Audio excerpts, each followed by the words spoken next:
Hello, everybody. It's football time. Yeah, football. Woo. Yeah. Hopefully, you've all had football. Yeah, hopefully you've all had a great Christmas or Hanukkah or Diwali, whatever denomination of celebration you've had. Football, thankfully, is back, and me and Chris are going to cover it, and nobody else is turning up whatsoever. No. So don't worry about that. We've got no Dickie Matt. We've got no. Well, I don't even know if Tanner's still alive.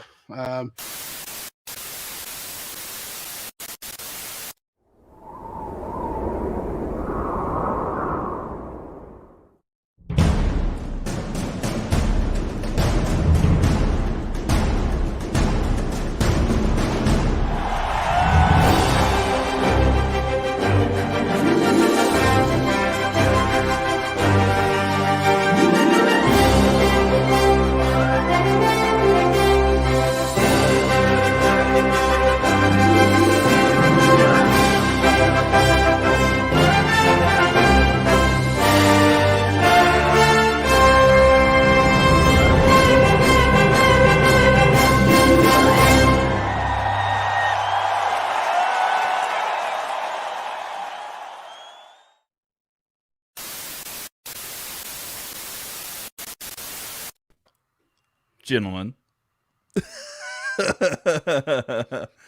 Already. Oh my days. He's alive. I'm alive. You're so vain. You probably thought that video was about you. Alrighty, everybody, welcome to Radio Tekkers. Let's hit the intro. It's been a while. I thought that was the intro. Is that not the intro?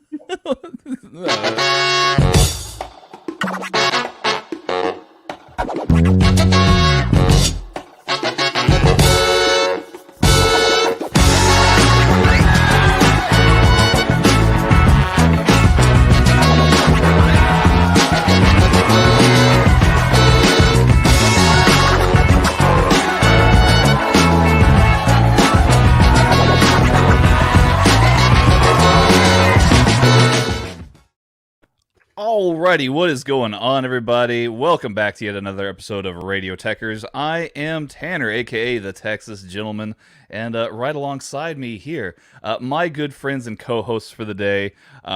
First off, to my left, or to my right, this direction over here. That's the right.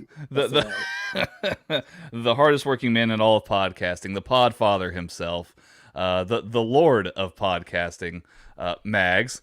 Mags, how are you doing? Oh, I thought you were talking about Chris. Yeah, it's good to see you. I mean, after spending months of carrying this network and this channel on my back, it's glad to finally have you back in the saddle, sir. Well, I'm glad to be back. You know, I mean, I looked at the ratings and I said, I need to come back.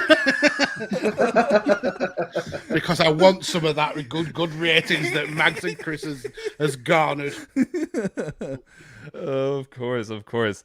All right, Mags going night mode here. This is cool. No, it's because I'd left that. I watch football on a projector.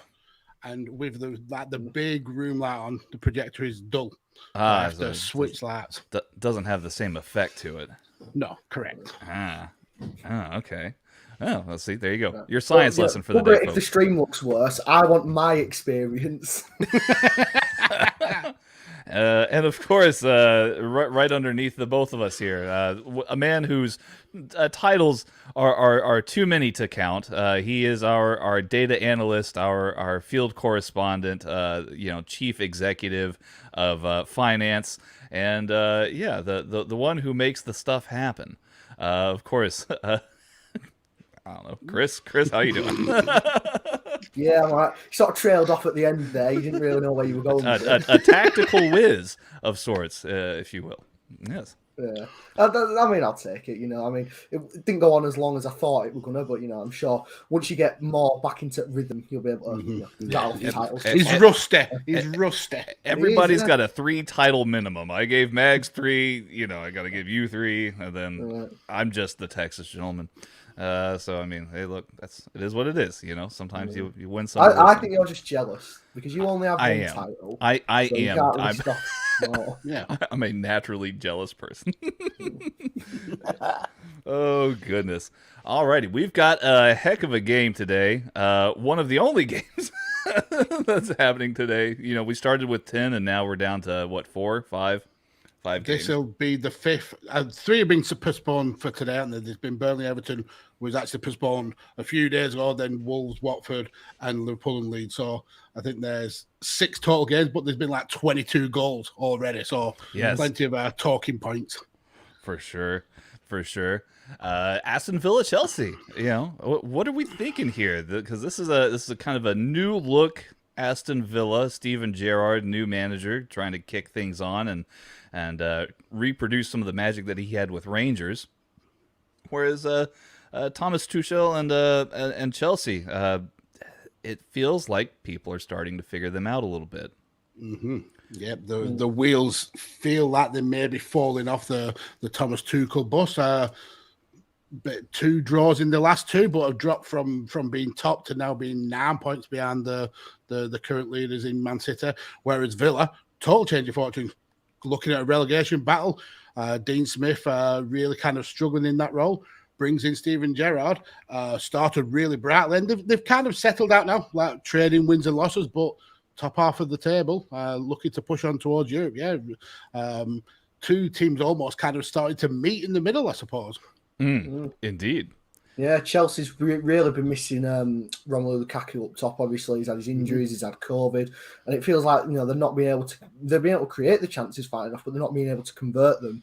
And this is another game where they're playing without an out centre forwards. You're looking at the front 3. You've got Hudson-Odoi will likely be playing off that left hand side. You've got Mason Mount who could be playing up front, and Pulisic probably coming off that right hand side. But it's very fluid. It could be any of the 3 playing any position really across that front 3, but they don't have an out number 9 who's going to be banging in those goals. So you've got to think again, could this be another game where Chelsea struggled to convert, and could Aston Villa punish them? Well, let's look at that lineup, this tactical chart here, if you will. Yeah, there you go. Emi Martinez starts in goal. Cash, Konza, Mings, and Target all along the backside there. Luiz playing the number 6 role. Sanson and Ramsey right ahead. Buendia, Watkins, and Ings head up there in that lineup there. I'm looking at Watkins and Ings in the same lineup here. I'm wondering if Buendia might maybe move over from this side here, this right wing sided here, and maybe play more in the middle as a true number 10. I'm not 100%. We'll have to wait. We could see Ollie Watkins playing off the left like he did during his Brentford days. True. You could definitely see a lot of movement along this front 3 here, some switch ups. Yeah. Something I'm also interested to see, sorry for interrupting you, this is Morgan Sanson's first Premier League start this season. And he's been a player who's, he's really struggled to assert himself into that starting lineup, whether it is under Dean Smith or Steven Gerrard. But it's interesting that Gerrard's actually given him a chance after joining, not this January, but last January for Aston Villa. He's not really cemented himself in that starting lineup. But what we saw at Marseille, he is a good player. He's very creative. He can pull the strings well. And you've got to think with Luiz and Ramsey, who are very energetic, dynamic, that's what I was looking for. They're very dynamic midfielders. You've got to think Sanson could be sitting deep, pulling the strings. And it'd be interesting to see whether he can take control of that game. And it's been cool watching Ramsey really kind of like the Premier League on fire over the last few games. And I think the one thing you can guarantee on is that Ings is going to be that target man. Ings is going to be the one person who's pushed the most forward and kind of like the person everybody aims for, and everybody will be playing off around him, kind of in a really fluid pattern, I think. So it's going to be an interesting, very attacking lineup for Villa. They perhaps they can smell blood in the water, and they can see that this is not peak Chelsea, and that the points may well be up for grabs. Well, let's hope so, because, we like a good title race, and I hate Chelsea. And also, you want Chelsea out of the picture. If any team should have joined the Super League, it should have been Chelsea. What, just them on the roll? Yeah, just them. Just leave. It'd still be more interesting than if Tottenham were in it. True. That's true. Speaking of chickens, people that didn't show up today, we've got a lovely message from Matt here. He didn't make it today. I love Matt. Chicken off. He has been filling your boots for these months while you've swanned across Texas, gallivanting, and he has one day off and he's a chicken. Do you know how long it takes to get a horse across Texas? It's a long time. You saw the video. That was the same horse I used. He's a very underfed horse, unfortunately. Tanner doing the full Oregon Trail across Texas. He died of dysentery. I did almost, folks. No, but in all seriousness, here Matt left us a very lovely holiday message. Wish him all the best here, and here's Matt. He wants to say something to you guys too. Merry Christmas, everybody. Sorry I can't be here today, but hope you all have a very Merry Christmas and have a great New Year. I'll be back tomorrow with Volley. Until then, Tanner, Max, take it away, boys. Merry Christmas to you all. What a lovely guy. Chris. Tanner and Max take away, but fuck you, Chris. I know, yeah. And a fully clean-shaven Matt is he's like a giant baby, isn't he? Yeah, like a giant glasses-wearing baby. Well, you could hear his family background as well. Obviously, he's ignoring them, not wanting to speak to them at Christmas. He'd rather anti-social messages. Yeah, it was a pleasure though not to have Chris coughing in the background though. Not you, Chris. Not me, Chris. Matt's partner. Matt's Chris. Yeah. That's something I've got used to over the last few weeks. Just being it's echoed with coughs, coughing. Oh goodness. Well, this has been fun so far. We're just moments away from kickoff here. If NBC Sports would just go right ahead and pull up the game here, that would be great. Well, we better cover the Chelsea lineup then. Oh yes, we should cover the Chelsea. I forgot that we did that. Let's go ahead and talk about the Chelsea lineup here because somebody I'm sure cares about it. I mean, you're friends with Harry, right, Chris? I am friends with Harry. Yes, I'm sure Harry cares a lot about it. Yes, not that he cares that much. Edouard Mendy starts in goal, of course. We've got Rudiger, Thiago Silva, and Chalobah in the defense. Looking for that wide center back formation here. So that's looking tight. That's looking good. Someone's been playing a bit too much Football Manager this year. Yes. Right ahead of them, we've got your wing backs here, your advanced wing backs, and Alonso and James. Jorginho and Conte in the midfield there. It looks pretty solid, Jorginho and Conte. Nothing should be getting past these two here, one would think.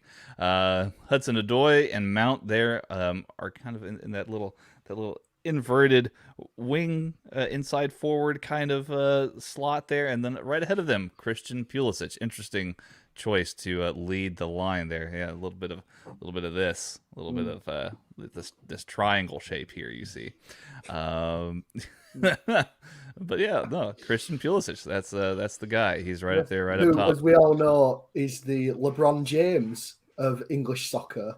I don't know if any of you saw that clip of.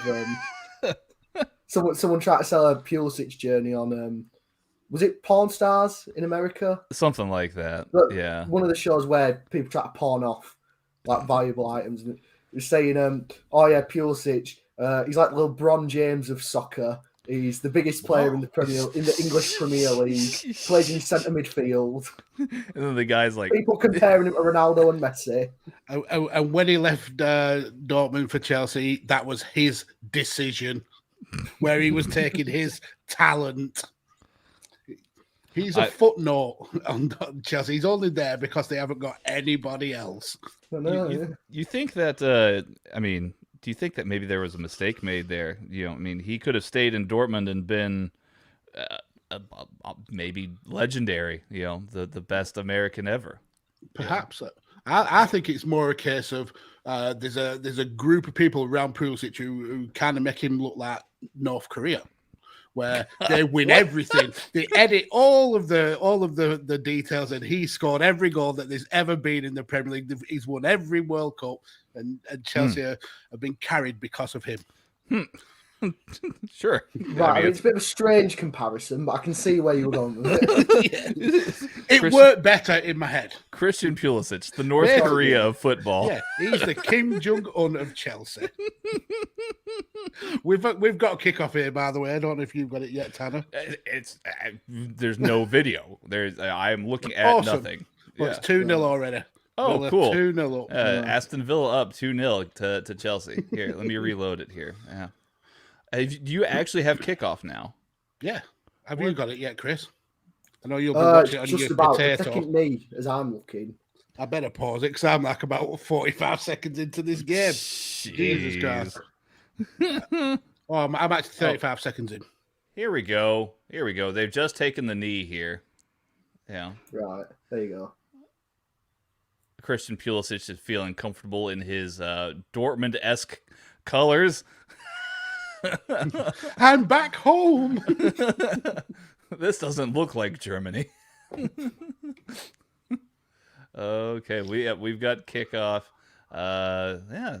Aston Villa and Chelsea. Here we go. So let me know when you're at 35 seconds and I can carry on. All right, Right now. I'm about 23, 24 and counting. See, this is the fun thing is that when you do all this and everybody's not You in the don't same have to room do this together- when Matt's here. Yeah. That's the issue. Oh, well. 38 seconds. 40. Thanks for that. Thanks for going over and letting me know. You're welcome. You just think about yourself. It's all me with Tanner. That's what we've not missed, to be fair. Yeah. Wow, this is No, this no was give not off. not the comeback episode that I thought was. Well, you do make a vanity video and expect to be welcomed back with in open arms. I mean, I was like, I need pictures of cowboys, and then I scrolled past your picture with your face on it, and I was like, I gotta put this in. Mean, just mean. It was as if you were in Texas. How old were you, by the way, in that school photo? Because you haven't changed a bit besides the beard. Oh, Yeah. well, thank you. I That was was a compliment. probably about like Takes it as a massive compliment. You still look like a child. Oh, thank you. keeping my youth. You know, it's not too bad for somebody who's done as much damage as I have. Yeah, when people usually say I'm keeping my youth, they want to think, oh, I look, I still look 17, 18, 19, not 4. He's just tried to look like his mental age. That's what it is. Yeah, true. I was probably about 6 in that picture. Yeah. Right. Where did it all go wrong? Oh man, I don't know. Probably that first cigarette was probably the time. That... It was just a downward spiral from then on. So we're 2 minutes in, and Aston Villa are actually looking quite lively. Mm-hmm. Chelsea have looked like they've had to do a little bit of dirty work here. Let's see here.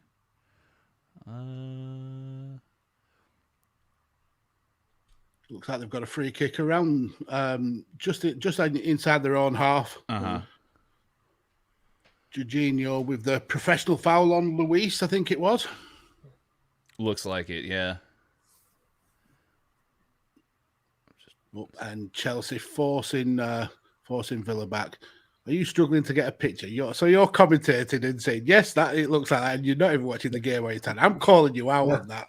Hey, I'm Well, trying that's an interesting stat. I don't know if you caught that. Aston Villa conceded 6 goals in the opening quarter of an hour, which is the most in the Premier League. Chelsea conceded 0, which is the least in the Premier League. Yeah, obviously. but that is a real kind of glaring difference between the two. The worst and the best coming head to head. And that's actually surprising with Villa's defence that did that prone in the first 15 minutes. I wouldn't have expected that. Yeah, I don't know if it's a case of just not switching on or what. But And Tyrone Miggs is a big bag of dicks, so he is, yeah.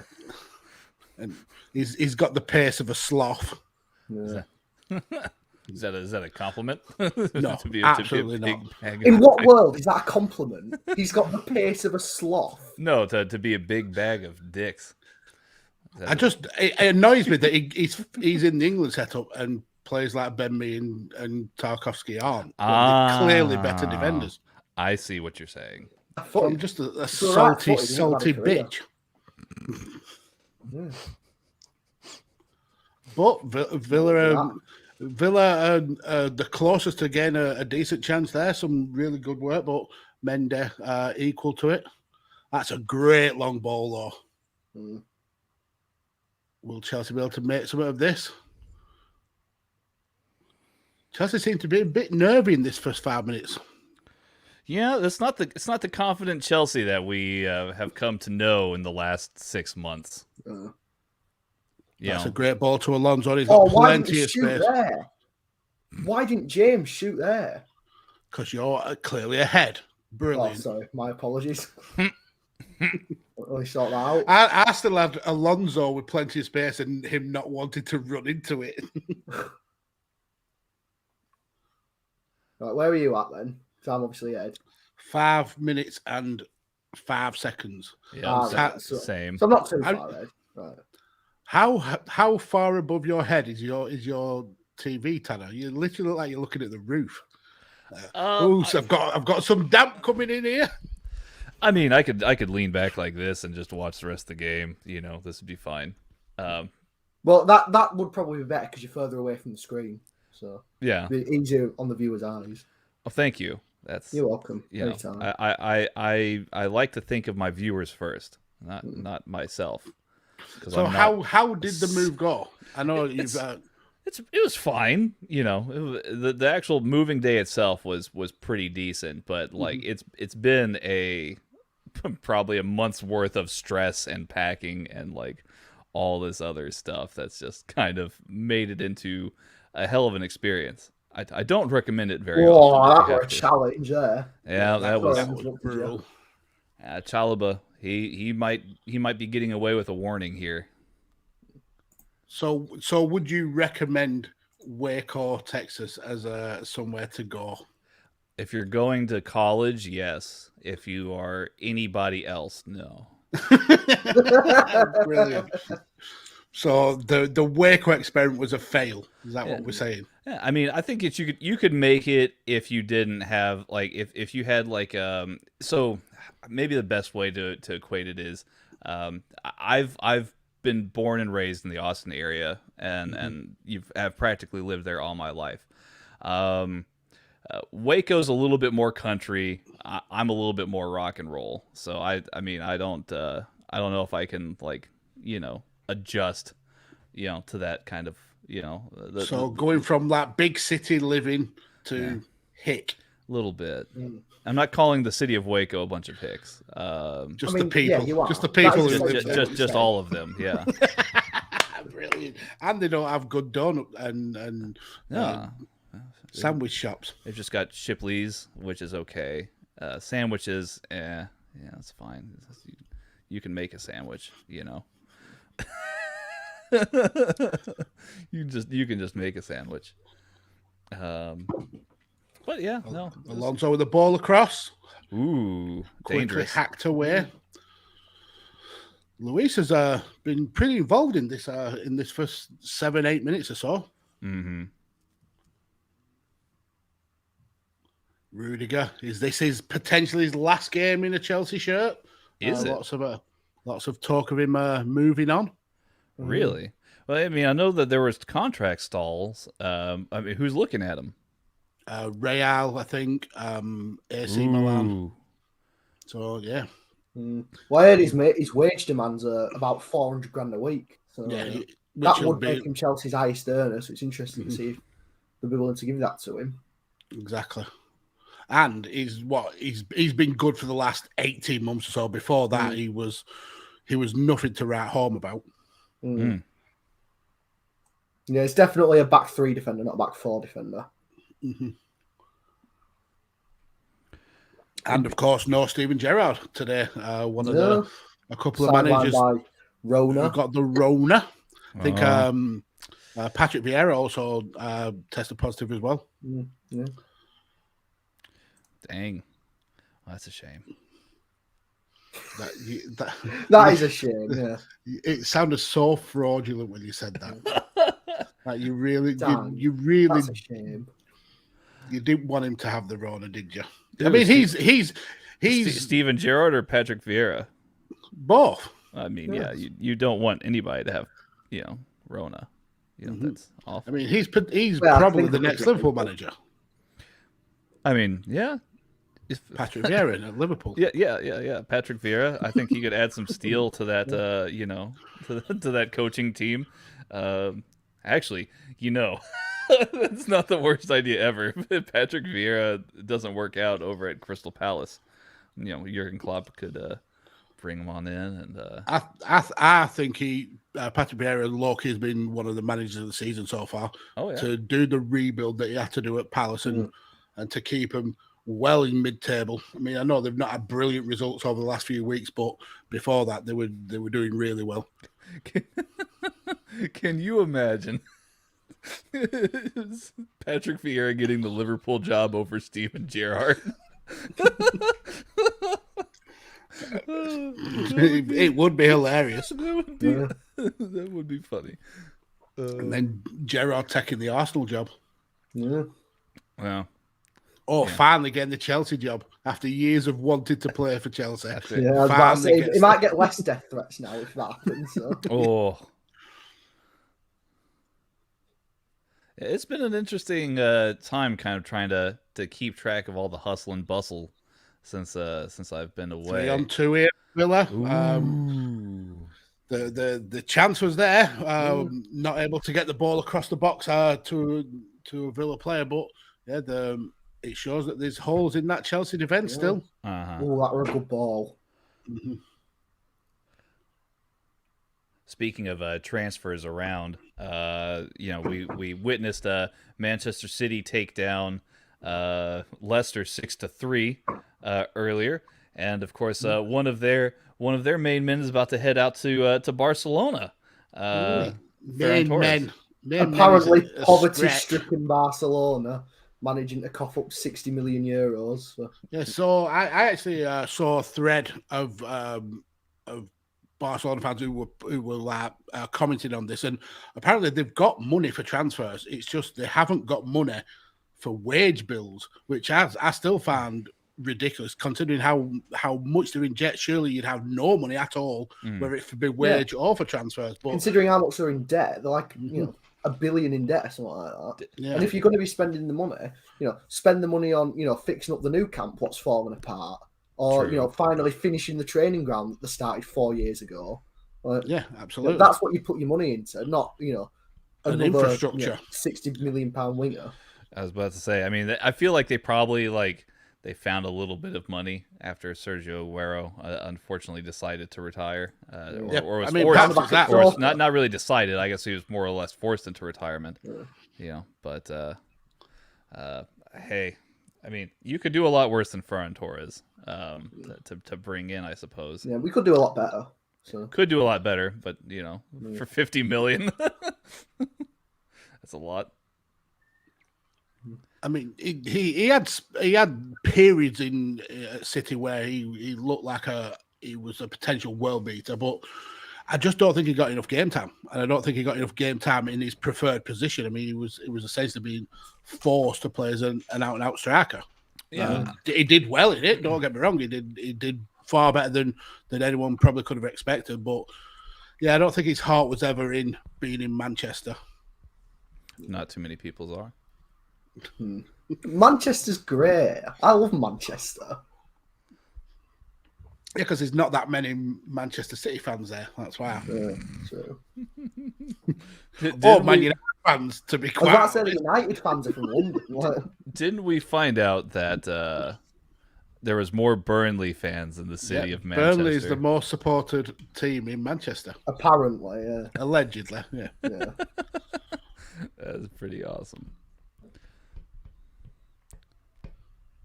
I'm just playing with my microphone here. Don't. Yeah, so you'll have to do a whole new podcasting setup in your office / bedroom. Yeah, I mean, you're pretty much looking at it, for the most part. But Chance here. ooh, Takes off for a corner. There's go on. So I keep interrupting you. Sorry, go on. No. I mean, I'm gonna hang up some stuff on the walls, and when I'm not watching the TV, there is enough room for another person on the other side of the table. We'll just have to wait and see what maybe that might pan out and be. Could it be headlock talk? Mr. Grudy, how are you? I'm back. I'm back home. So I mean, who knows? Oh goodness. We've got some messages in the chats. I've been so off point here. Let's see here.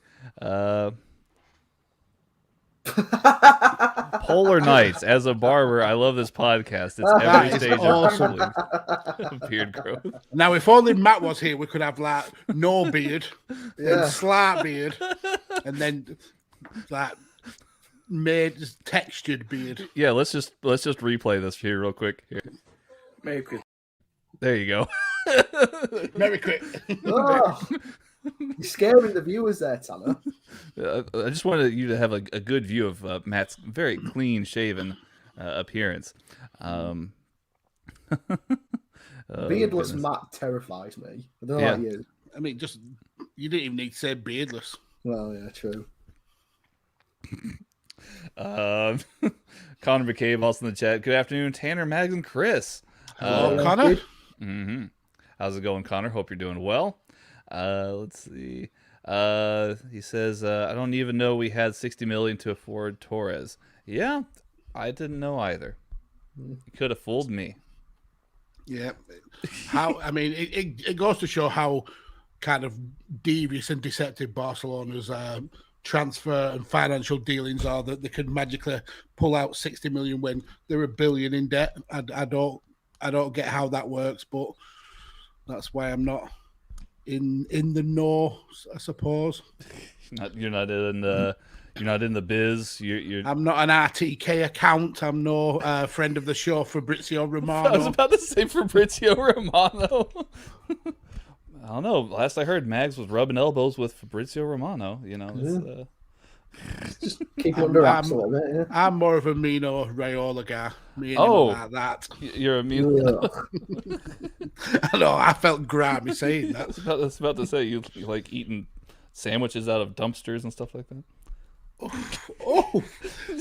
I mean, the opinions of Tanner towards Mino Raiola are not shared by the rest of Tekkers. Get at me, Mino. I'm over here. I'm not hard to find.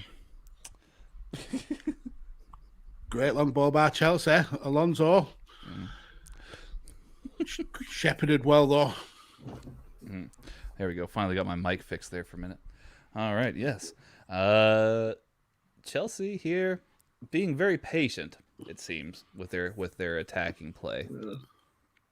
Not from the little kind of like attacking chances they've had, they haven't looked pretty deadly, to be fair. I mean, that shot epitomizes what's been going wrong with them.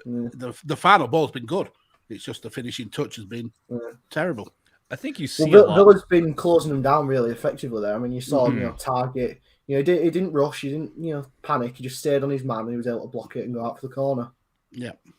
I think you see a lot of that, and this is, again, no fault of Christian Pulisic, but whenever you see a Christian Pulisic-led lineup, it doesn't seem as though it's the most like attacking threat that there's ever been. And and that's why you tend to see Mason Mount kind of flow into that attacker position rather than Pulisic, because he seems to just be more confident when it comes to leading the line than Pulisic does. Oh yeah, well, Pulisic's best attributes is when he's out wide and he has the ball at his feet. He's able to use those fast feet, able to beat a man and get a crossing. But when he's being asked to try and find the space within the penalty area, that's where he struggles, because it's not not what he's best suited for. Yeah, and it's interesting that that Chelsea are going with a strikerless formation, much like Man City, but City have been able to thrive, and Chelsea have really, really struggled with it. Hudson-Odoi on the ball. He's very good defensive work here by Sanson. Oh, that's a great ball. That is a lovely ball. But again, great shepherding by the Villa defence. They're going to have to keep that up for the next 70 minutes or so. Yeah. But that's a great counter ball. Yeah. Mings on the run here.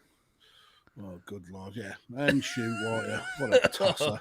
What He's on his own. There's no one with him. I mean, how was... Or no, that's Watkins. That was Watkins. I'm sorry, my bad. He's not as much of a tosser as Mings. I was like, how did Mings get up that high? I know, Mings still there now, and they set off at the same time. Sprint. Well, that's a really good block, though. No one with him, though. I don't know why Ings were coming that deep. That's true. You child. You absolute child. Grow up. Oh, good stuff. Wow. We brought up Fabrizio Romano, friend of the show, Fabrizio Romano, by the way. He just sent out a tweet. AS Roma Let's go! Yes, just about. AS Roma are in advanced talks to sign Ainsley Maitland-Niles on loan with a buy option from Arsenal. Yeah, I'd seen rumours today that Maitland-Niles was getting really frustrated with his lack of game time. So Yeah. that's come around pretty quickly. Seems like, Mikel Arteta might actually be swinging the hammer that we thought that he should have done 2 years ago. It's come time. It was just last transfer window, sorry. In August, he was frustrated with his game time, but he managed to talk Maitland-Niles round into staying. But it looks like, this time, Arteta's Spanish charm isn't going to be able to, work its magic. His Spanish charm. His Spanish charm. I don't know why I said Spanish charm, but we'll go with it. His Spanish charm, that he uses to effectively punish Aubameyang and Ainsley, banish you must Guendouzi. stay. I'm using my Spanish charm. How did you sound Italian?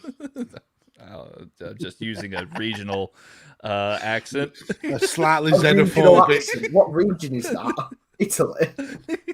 Hey, bobbity boopity. Southwestern Europe. Oh my God. Well, that's us losing the Italian and Spanish market here on Radio Tekkers. Ciao. I see you later. Oh, goodness. I was on the phone with somebody the other day and they used ciao to say goodbye, and I was like, wait, what? what are you talking about? I guess Did that's you not say ciao See, back? as a red-blooded American, Tanner doesn't know any foreign words. What? Pardon? You said ciao? Send the FBI. Get them deported. There's no dogs in this room. Why did you say ciao? They took germs. Jeez. Mindy playing the ball out here to Rudiger. It seems. That's right. Get it back onto football. When your patriotism has been called into question. Your shady political opinions. My shady political opinion. I've got to actually give Villa props for this. The way they've been able to hold Chelsea back. Both the midfield and defensive line are so solid. Well, in Chelsea, when they do have the ball, they've pressed really, really high up. They've applied a lot of pressure, but Villa has not broken here. It's amazing that Chelsea's been able to actually track back on some of the occasions where Villa's tried to hit them on the counterattack. Chelsea that's a great ball across. Ooh. And again, really well defended. Yeah, Cash, with the deflection there. He's had a really good first 25 minutes or so. Indeed. But again, another great ball. They do seem to be struggling when those Chelsea wing backs get into those deep positions, and they again able to get crosses in. It only take one cross that gets onto the head of Mount, and it'll be game over. But so far, they seem to be keeping them at bay. Mount with the corner here. It's gone over everyone. It's They could fall anywhere. Honestly, that's what more people need to do. Instead of floating corners into near post or whatever, just hit it. Just put them in area and they can Just go full anywhere. blast. Well, yeah, just put them in area and they can go anywhere. A full blast toe poke as hard as you possibly can, right into the box. Oh! Mount is not taking any shit. That was a brilliant chance. You can't tell if it's a cross or a shot, but either way, we're pissing effective. What's the ref even looking at? Is it a goal kick or a corner? Is that what they're looking at? I think was he trying to signify whether he was offside? He was not offside, but that nearly had Martinez beat. Yeah. It's hit the very top of the bar. I don't think Martinez made contact, but I don't know if it was ever a risk here. I think he's just making sure. Yeah. It looks more dangerous than actually was. Yeah.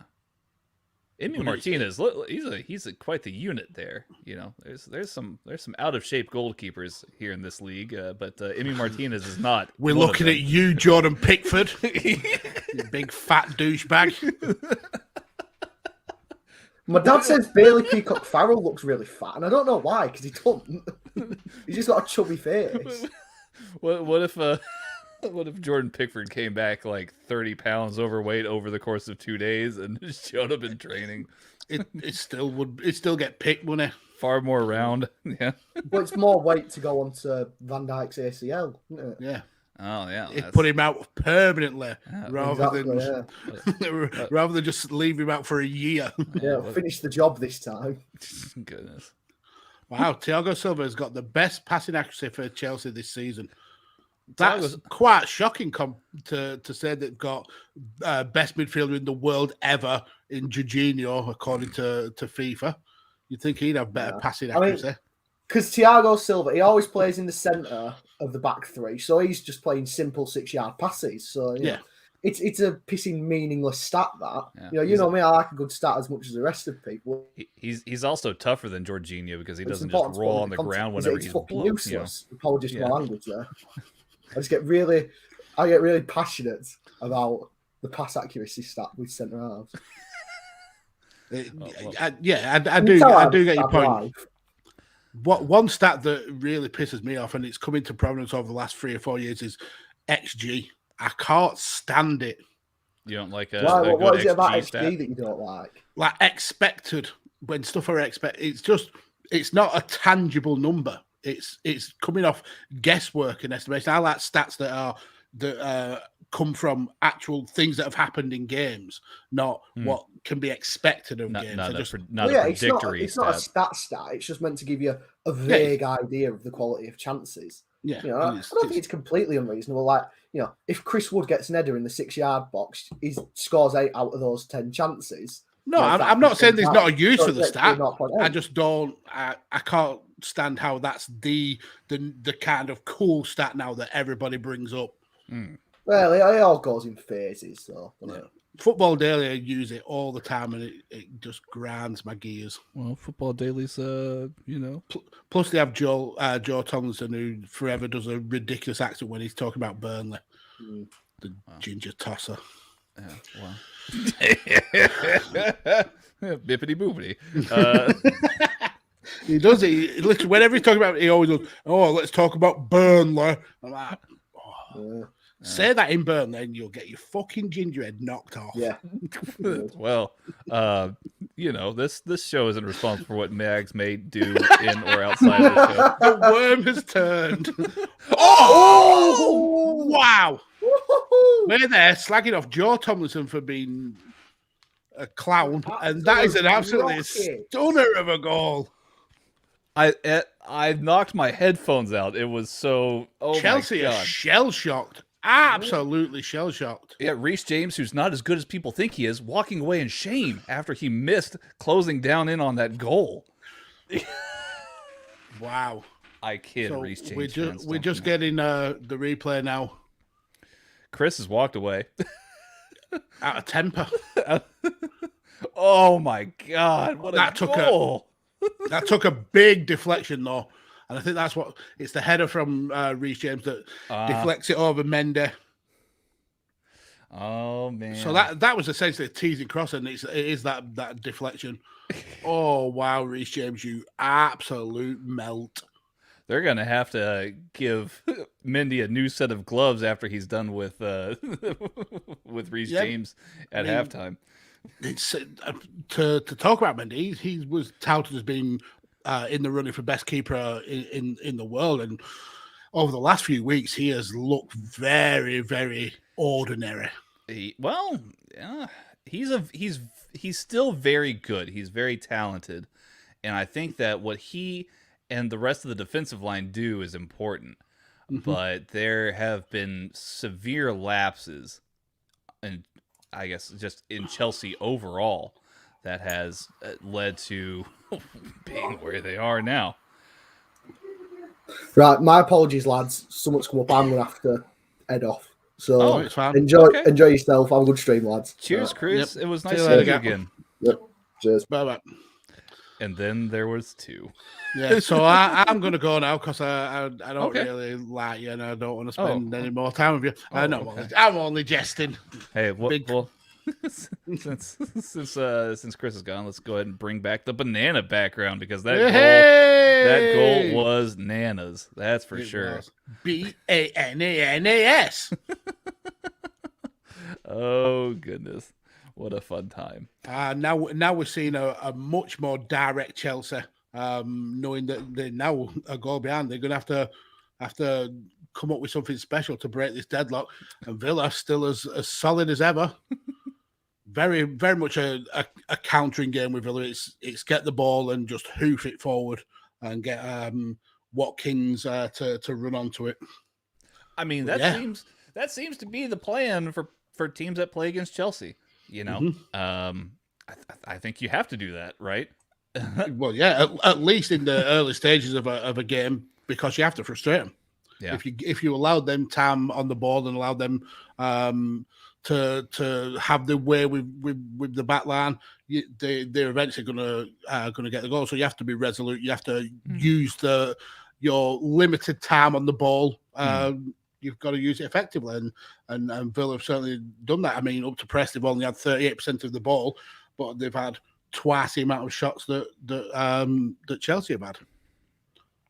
And that's really the kind of thing that frustrates me sometimes about watching it, is when you see, you know, and this is not talking down to Villa, but when you see a team like Villa go against Chelsea and they're doing this, you know, you look at other teams like City or United or Liverpool for that matter, and you know, you're like, well, why didn't you do that? Why didn't you employ the same tactic? You know, like you go out there and you want to play your own game, and I get that, but you know, like go with what works. And I think that's where the clash is.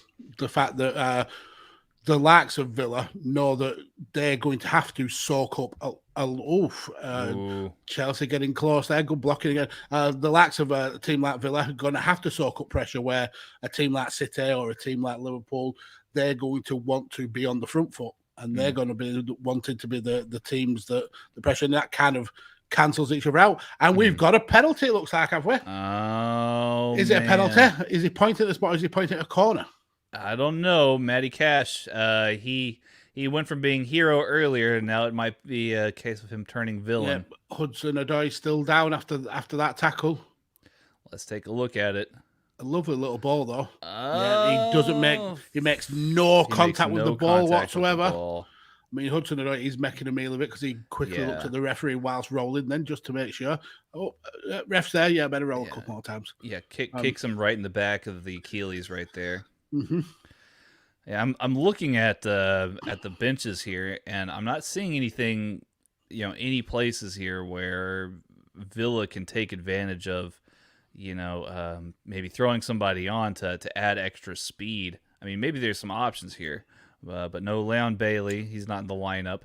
You know, I mean, you would ideally want somebody with a lot of pace to hit Chelsea on the counter with breakaways like this, but.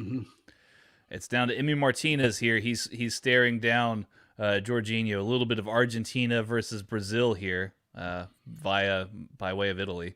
Oh, and it's a brave, slow, but ultimately calm and confident penalty. Jorginho, I mean, does what he does best: scores penalties from a dead ball without really being a good player. Or I mean, that was more down the middle than I actually thought. I thought that was more that would have been more in the corner, but yeah. It's a bit of a curveball actually. You see. Mm-hmm. I mean, this is more common in baseball, but it went straight and then it dipped and curled a little bit there at the very tail of it. So now it's back at level. Will we see Chelsea calm down, or will we see him having the kind of pressing impetus that led to that goal? Oh, that's a good question here. Man, Connor's in the chat still on a really interesting stat. In 30 minutes, Chelsea have had a total of 230 passes, but yet down 1-0, obviously, up to that penalty. Mm-hmm. But yeah, they've had a hell of a lot of the ball. Just Villa have been more effective with their control and well up to press, obviously. And now we'll see if that goal sparks life into Chelsea. It's as of now, it seems to have done slightly the opposite. That Villa are the ones Villa seem looking to emboldened. press. Yeah, mm-hmm. Not in Birmingham. You don't. We're gonna take care of this.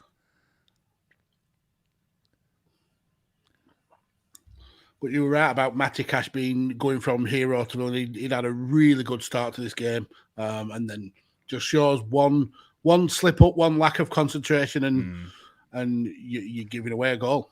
That's all you need sometimes, man. That's all that happens. Got some intricate playing here, but then a terrible pass. Some miscommunication, it seems. I saw a video of Thiago over the Christmas period when he actually passed the ball to the Santa Claus that was going on the video boards that go aside the pitch. He was in the middle of the park, and this Santa was going all the way around all the video boards. And Thiago spotted it and instinctively passed it. I mean, luckily, I think it was Jota was able to retrieve the ball. But yeah, he aimed for the Santa. It was really, really funny. It's like Feliz Navidad. Brilliant. Of course, it's unfortunate right now with the way that COVID has really impacted the entire Premier League. Not only were we seeing games canceled, and of course that impacts the fans, right? Obviously, but we're seeing a lot of impact on players. So for anybody out there suffering from COVID, obviously we know that this is more than just a game, obviously, right? Like this is players' livelihoods and things at stake here whenever they have the opportunity to come and play a game like this. It's a risky business. It's a risky time. It's a very weird time. Yeah, and that's why there's a lot of controversy between whether people footballers who haven't had the jabs, whether they should be outed or whether they should be stopped from playing. It's a political minefield, and as fans, it's hard to. I mean, football in Britain it's what communities are built up around, and to not be able to have that, it's hard, especially knowing that every part of your life is being impacted by COVID. I mean, it's likely that Britain are going to go into another lockdown pretty soon. I think Boris is looking to instill that tomorrow. So yeah, football is one of those kind of like get away from reality things, and when that's even being affected by COVID, it can be you may not have a lot to look forward to. I know, obviously, it's been unfortunate that Burnley has had a number of games canceled. Leeds has had a number of games now. That's terrible. Leeds have had a number of games canceled. The Liverpool Leeds game, which was supposed to be a firecracker, you and I had planned on watching that. Yeah. And we were going to do like a whole day's worth of streaming here, but that has since been knocked away. I mean, even when Matt and myself had covered a match last week, we're on tenterhooks for 2-3 days because all the other matches around that were going down. We were all getting postponed, and we were lucky to be one of only 2 games that happened that day, and we're lucky to be one of only like 6 games that are happening today. It could have easily have been a game that got cancelled. I mean, Gerrard picked up COVID. And the FA's kind of stance on what games get cancelled and what games don't seems to change as much as they change the socks. So it's we've been lucky really that the 2 games that we really wanted to focus on have been able to be played. But it would have been cool to have the second game as well. Ori in the chat, hello Ori. Start of a change in attitude with me and Scottish Danny and no one else. Yes, who is this guy? I don't know who he is. Who is he? Do I need to play the video again? I think I need to play the video again. Yeah. Thanks for stopping by, Ori. How's it going, Ori? Hope you're doing well. Merry Christmas, of course. Fun times here on Radio Tekkers. I'm glad that we at least got a game to cover. This is something else, something worth appreciating. He sure. looks oddly familiar. I do. It's almost like deja vu. I know, right? It's like a ghost, a blast from the past. Villa on the attack here. Villa stringing along some good passes here. Cash? Looking for a space in that defence, but they were very, very resolute. Lots of Chelsea men back. But the danger's not over yet. Yeah, target's still there. Nutmegs. And now Chelsea have the ball back. But again, Villa, first to the punch. Chelsea try and power it forward, but Villa come away with the ball yet again. Isn't Aston Villa Prince William's favorite football team? It certainly is, yep. Yeah. Wonder how he came to that decision. I have no idea because I don't think he's from the Birmingham I area. was going to say he's not from Birmingham. I've never heard Prince William go, "Hello, I'm from Birmingham. From Birmingham. I'm the future king." Oh goodness! All right, in the chat. Seriously, I miss you, but then good to see you. Hope you both had a wonderful Christmas. Yeah, my Christmas was fine, very understated. Had a lot of Christmas grub, feeling a little bit bloated from it, but yeah, yes. Good time. Me and Chris were talking about this earlier, and I want you to help walk me through this here because we here in the States we have Thanksgiving. That's the big holiday where we eat way too much food, but it seems as though that is actually Christmas for the Brits. It is. Yeah. So what does a Christmas dinner look like? So did you not see the picture that I put up of my Christmas lunch? I did, but I understand that not all the streamers and people watching the show have the context for that. So what? So our Christmas dinner it has a lot of similar elements to your Thanksgiving. It's based usually around turkey, and then all the condiments. What I do in my house, we tend to have 3 different meats. So we tend to have a turkey, a beef, and a ham. Chelsea on the attack there, looking to pick up corner. Matty Target is down. So yeah, and then it's vegetables.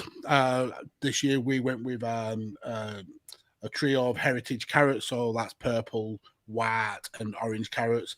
Some goose fat, roast potatoes. Ooh. Oh, they were ridiculously tasty. Goose fat. That sounds like the bomb, man.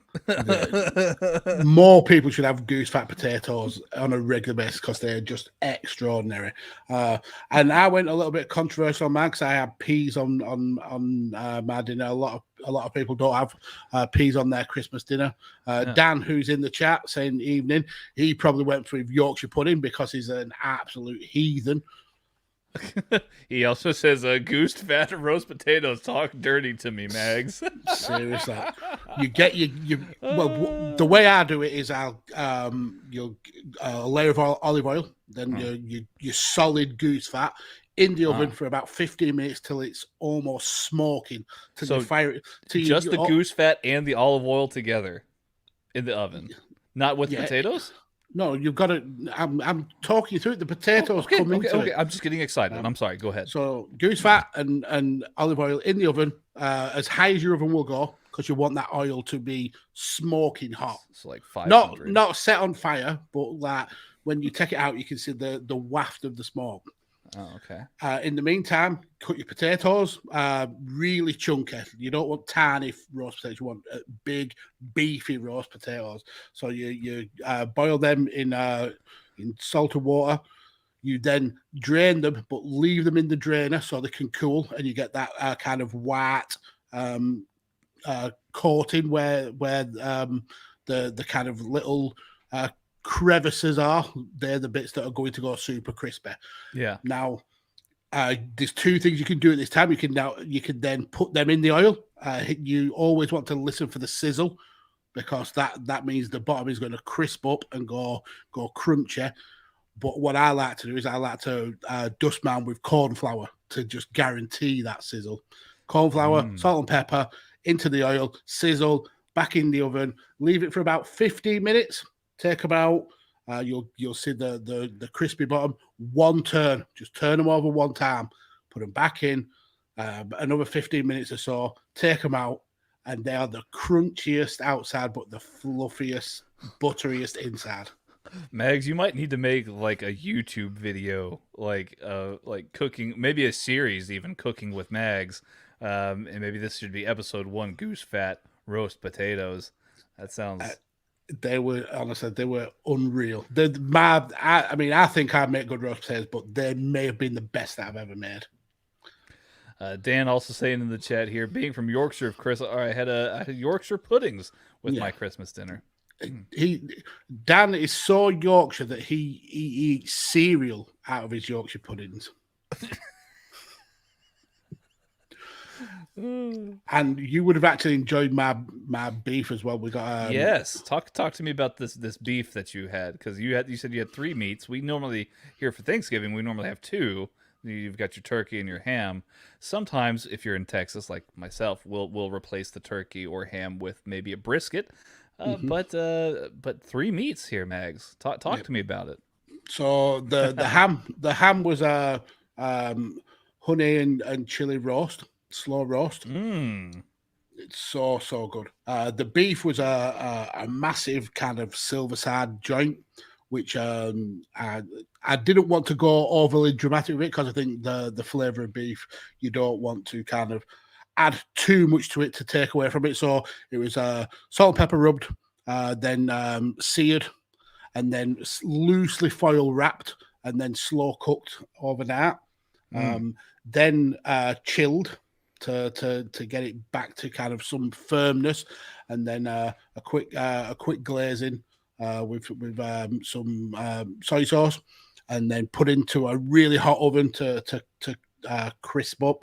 And the turkey, this year we went for a crown. Normally we'll go for a full size turkey, but we found over the last few years a lot of it's getting wasted, so we just went for a crown, buttered up, lots of salt and pepper, roasted in the oven for about 2.5 hours or so. Take the foil off, whack the oven up full blast to crisp up the skin. Honestly, it's unreal. It's delicious. You're just a master chef, it sounds like. Well, and I didn't have Chef Mark to back me up like Matt did. Oh goodness. Dan in the chat says Triple Meat Mags. I thought that name was retired when he got married. Four meat mags, sir. 4 meat mags. Oh god. Oh goodness! It seems as though we're at halftime here. We've talked. Oh, that's happened. Yes, we've talked through. We haven't even spoke about the pigs in blankets as well. Okay, so talk to me about these pigs in blankets. You know, So I will forego the controversy. So we in took light some of hot this dogs not being pigs in blankets, and we wrapped them in pastry. Oh, nice. Okay, and we threw them in the bin. I got it. Oh. That's what kind of hot dogs were they? Kielbasa's? Were they sausages? Were they? No, we didn't use hot dogs. We used proper sausages, apple and honey chipolatas. full size ones. Well, not the miniature ones. We didn't go for the miniature. We went full kablam size ones. Wrapped in some applewood smoked bacon. Oh, I want to make some more. They were that good. So yeah, that was Christmas Day, and we had 2 gravies: a turkey gravy and a beef gravy. Why have you gone silent? Have you frozen? And Tanner's gone to make some hot dogs, I think. Okay, brilliant. Yeah, no Tanner. Just me, I think. So yeah, Christmas dinner. So what did you guys in the chat have on your Christmas dinner plates? And what was your pudding as well? Because we actually went with 2 puddings. There's only me in my house that actually likes traditional Christmas pudding. Tanner has definitely was ham shanking over the pigs in blankets. That's the issue. But yeah, there's only me in my house that likes traditional Christmas pudding, so I don't tend to be allowed to have that. So we went with a homemade apple pie, and we also went with profiteroles. So let us know in the chat what you had for your dinners.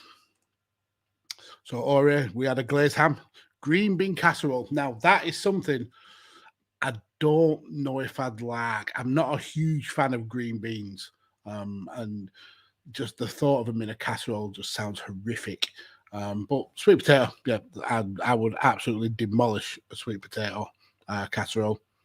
Again, there's only me in my house that likes sweet potato casserole, so that would be a me thing. Wouldn't have to potentially share that with the family.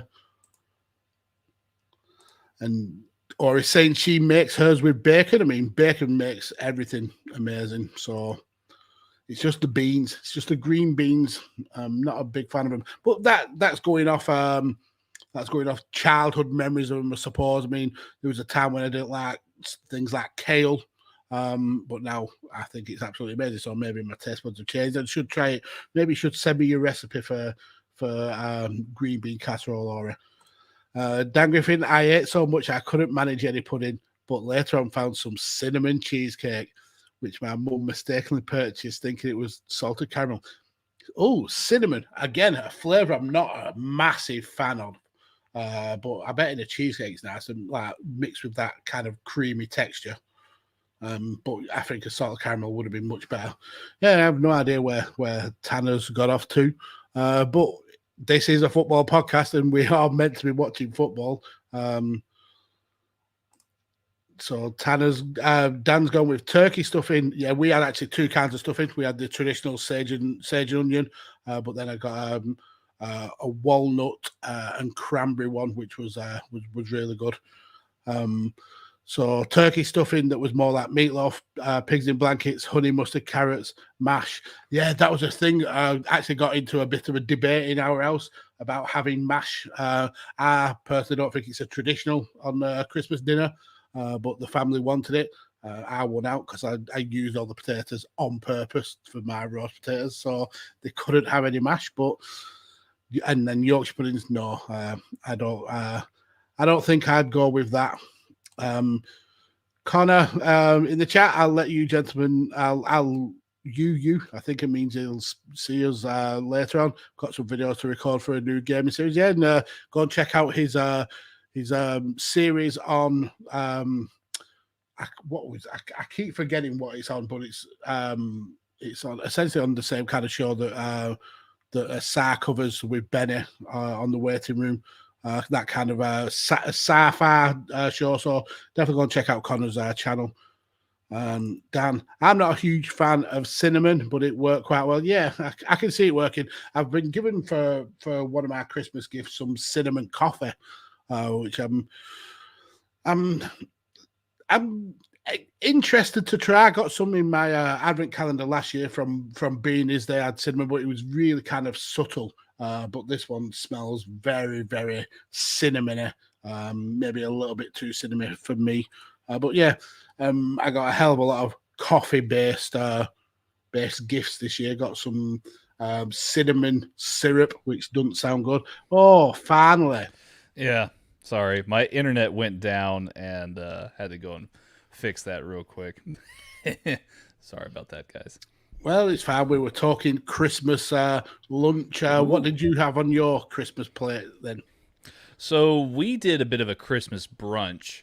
What we did was we had my dad does a breakfast bake where she gets eggs, sausage, bacon, and just like assorted vegetables and that kind of potatoes, that kind of thing. And maybe like some bell peppers and stuff like that. And he'll put it into a pan and just bakes it, right? And it comes out into this just giant, almost like a quiche, but without the pie crusting to it. Almost like a frittata. Yeah, basically like a frittata. So we had that, and my mom she made these cinnamon rolls, these sticky buns, really. It's just canned cinnamon rolls that you line up in a dish, but instead of using like white icing or anything like that, she used like a very much like a caramely kind of kind of like sticky kind of sticky chewy kind of like sauce to the bottom of this brown sugar caramelized sauce, and then also I think there was pecans. Yeah, she lined it with pecans at the bottom. So yeah, a little bit of this, a little bit of that. So we had a brunch. We had like some mimosas, a nice little thing there. Opened up some presents, and then we had a baked lasagna with some bread that had like, she bought a loaf of bread that had like brie and garlic and lots of butter. So this was this a whole thing, a whole nice little Italian style. That sounds dinner. Really, really good. Oh, well, thank you. Yeah, it was pretty tasty. I gotta say. I mean, we didn't go all out like you did. You certainly. Yeah, but you would have done that on Thanksgiving. So it's kind of like swings and roundabouts. This is very true. Very, very true. But that sounds like everybody ate pretty good, Mags. There's plenty left as well. Well, I'm gonna have to come over to your house then because I've got because you don't cook meat the way I do. Just not even on the same atmosphere. Is that what we're talking about? All right. Well, so did you get any cool gifts? I did actually. I got a little something. With the place that we came that we moved into, I chose not to get cable just because I was like, screw that. So I got a nice little digital antenna, so I can pick up local stations and stuff like that. So if I have people who come over who want to watch football, then we'll have that. I got a couple books, and then I got this record here, The Sciences by the band Sleep, which is really cool if you like stoner metal or just metal in general. This is a killer record. Definitely highly recommend it. It's a double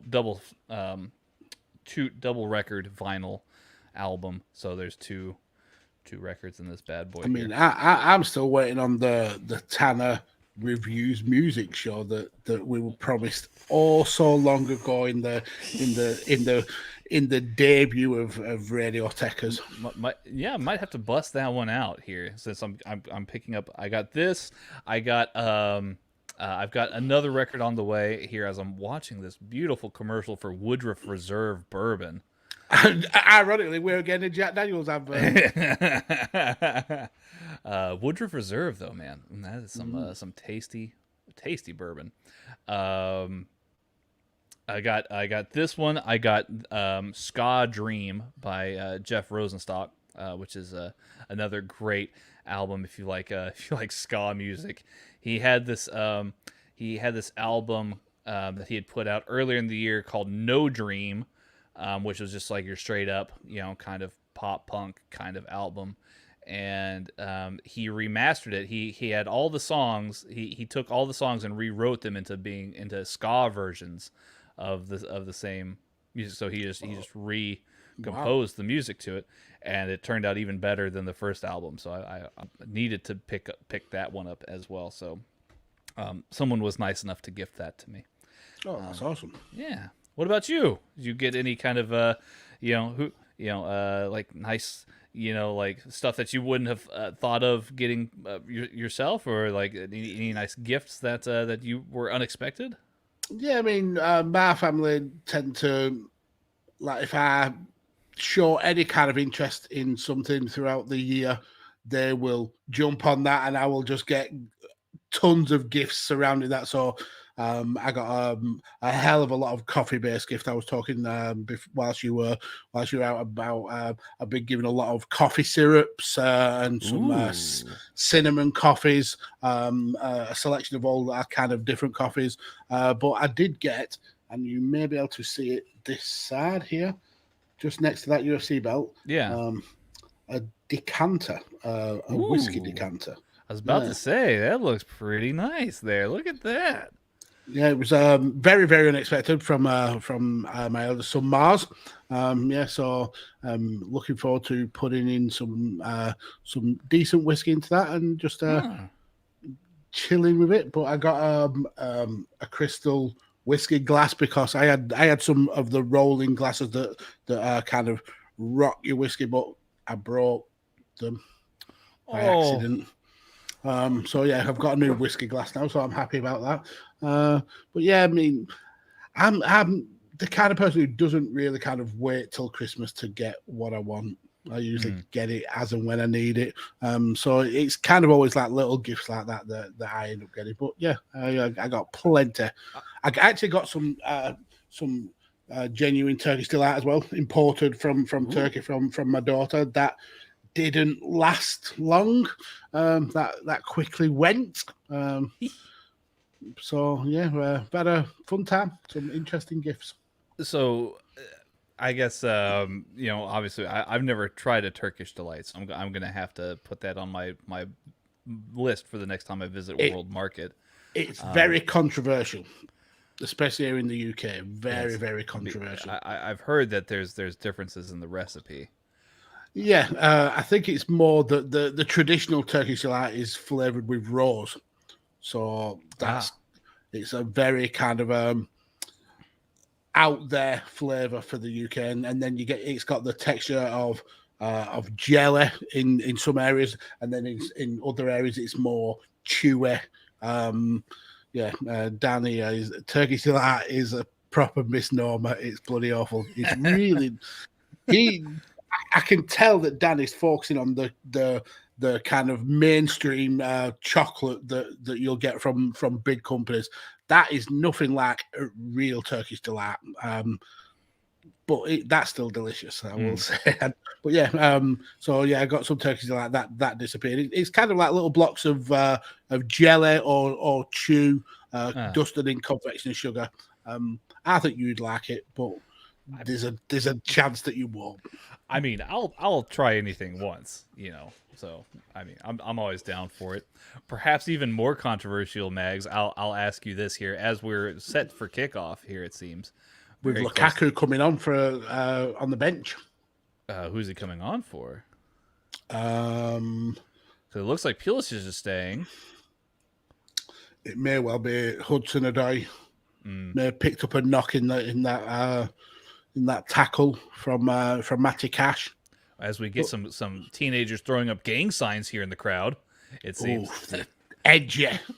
some very edgy teens.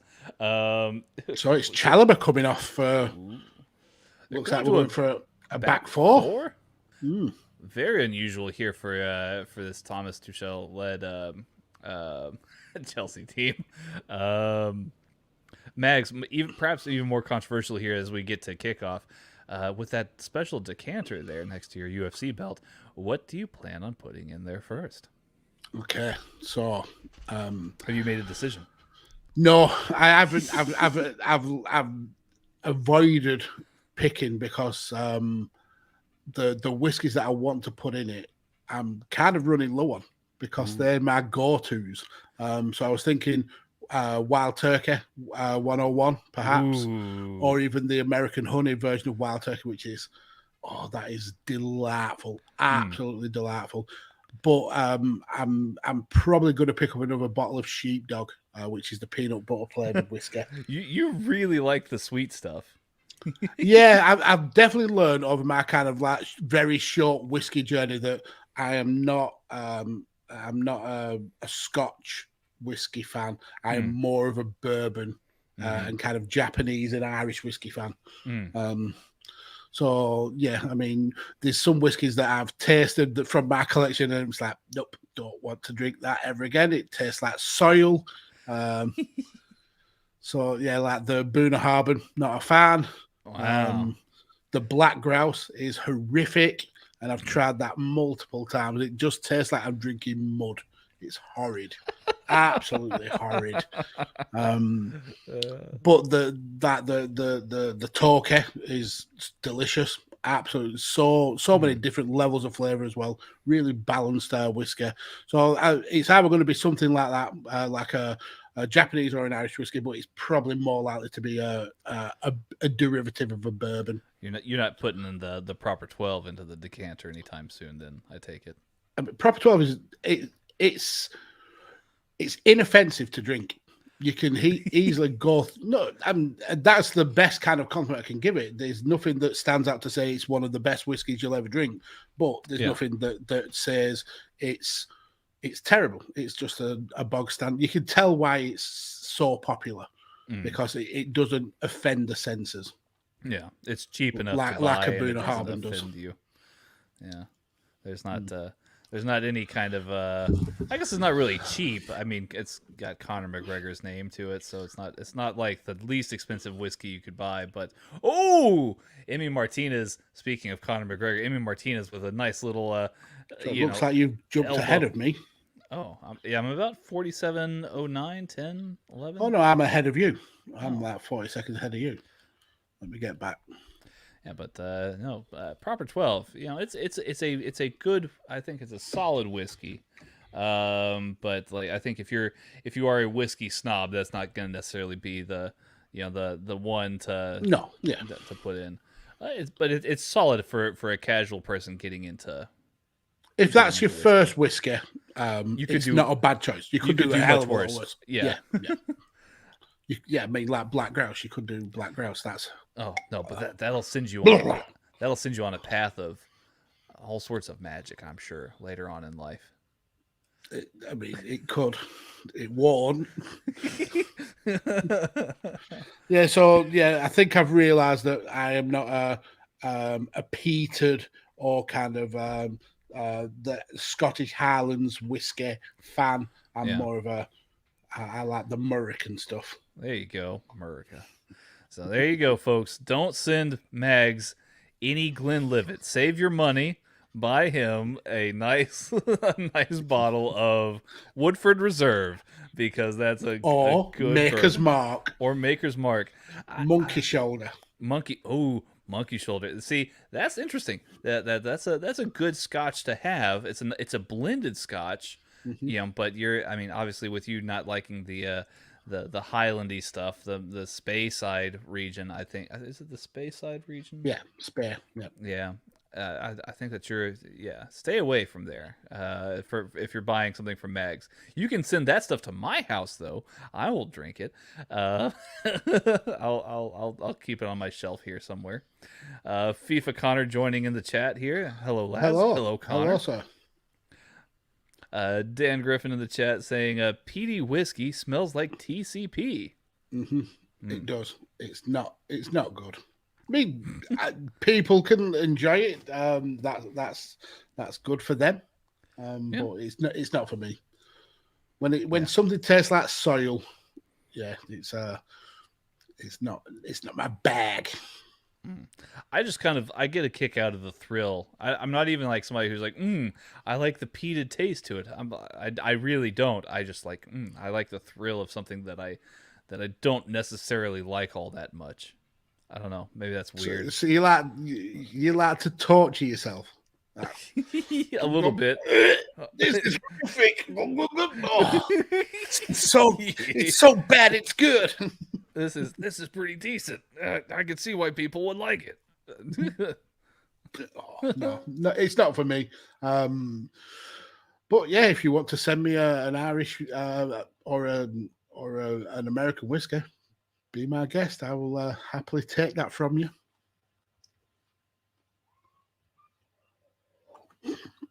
And it looks like Tanner's internet has gone again.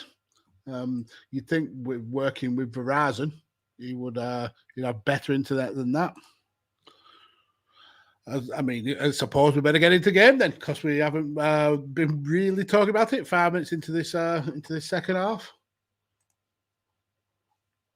Chelsea on the attack, spreading the ball wide, but easily intercepted, and Villa now able to counter, overshot with that ball, and Mendes able to quickly clear it up.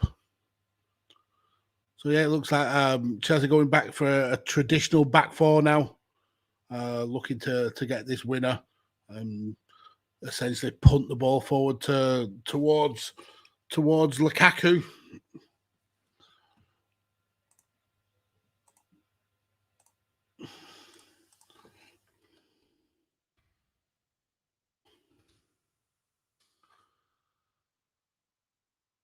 And it looks like Chelsea are making another quick substitution. Interesting. This is Thiago Silva coming off for Andreas Christensen. Whether Thiago's took a knock or whether they're trying to keep him match fit. Yeah, Tanner very smiley because his internet seems to have been struggling with it today. It's the second time he's dropped out. As we say, that Chelsea on the attack, but quickly cleared out by Villa through a win close to halfway line for Chelsea. So yeah, Connor, how did your Christmas go? Did you get any cool gifts? Do you have what did you have for your Christmas lunch? Chelsea going on down the near side now. Pulisic has drifted out to that wide position rather than being the target man that he was in the first half. Slow build from the back for Chelsea though. Reece James, the villain for the Villa opener, to Pulisic, who's making a crafty run. Some good one-touch football there. The ball's whipped in. Oh, and it was just over Lukaku, but started kind of pinballing in the box to the point where Martinez had to make a pretty nifty kind of deflection from his defense. Yeah, over. Oh, that's a poor header away.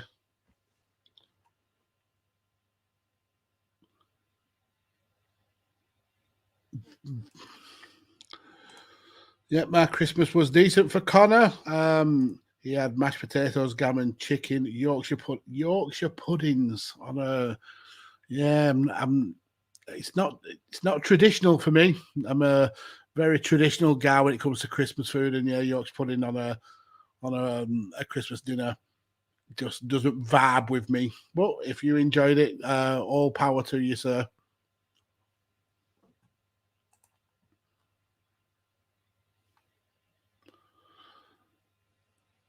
Chelsea have managed to have more possession in this first few minutes of the second half than they had in all of the first half. I think the possession stats were around 35% to 65% in favour of Chelsea. So far, they've started with almost 80% of the ball. Connor saying for him, you can't have a roast without Yorkshire puddings. One of the best things part of it. Yeah, don't get me wrong. I like Yorkshire puddings. I must say I make a mean Yorkshire pudding myself, but it's just the fact of it being on a Christmas meal that it doesn't vibe with me. Things like broccoli, cauliflower, Yorkshire puddings, yeah, they don't go on a Mag's Christmas plate.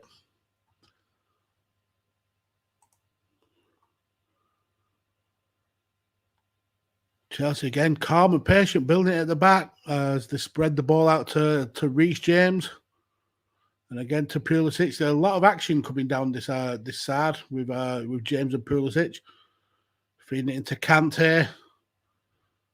Kante gets it back. Can he whip a cross in? Decides not to.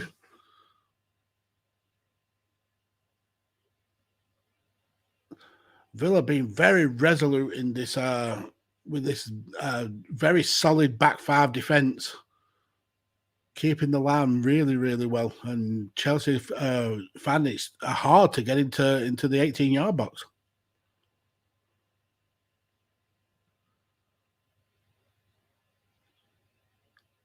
Finally gets a ball crossed in, and it's a deflection. Great shot, and Lukaku, the substitute. He's only took 10 minutes to get a goal. As Tanner arrives back with his dial-up internet, he's put his 50 cents in the meter, and he's back just in time to see the Chelsea goal, Chelsea's second goal. Oh, really? Well, he would do if his Peacock or his NBC was working, but Chelsea have been pretty dominant in this first 10 minutes or so, but the Villa defence has been resolute as ever. Then a teasing cross deflected in, and Lukaku subbed on at half-time, able to glance a header and into the bottom corner, and Martinez in absolute no man's land. Dan Griffin, do you have cauliflower broccoli cheese with your Christmas dinner? I absolutely do not whatsoever. I don't like broccoli and I don't like cauliflower. I don't eat anything that looks like a tree. But no, I've seen a lot of people saying that they have cauliflower and broccoli cheese with their dinner. Looks like Tanner may have gone again. Brilliant. Oh, no, he's not. He's alive. I'm still here. It looked like you were frozen again then. No, I was. My wife's like, "Hey, what's going on with the internet?" I'm like, "I don't fucking know. I'm just gonna have to call fucking Verizon and their whack ass internet." No, we've got this new provider here. The place where I've moved to is a little. It's still a little bit out in the boonies, but the provider is not the most reputable one, unfortunately, and that's the only provider that we have. So I'm gonna have to call them and get onto them after I,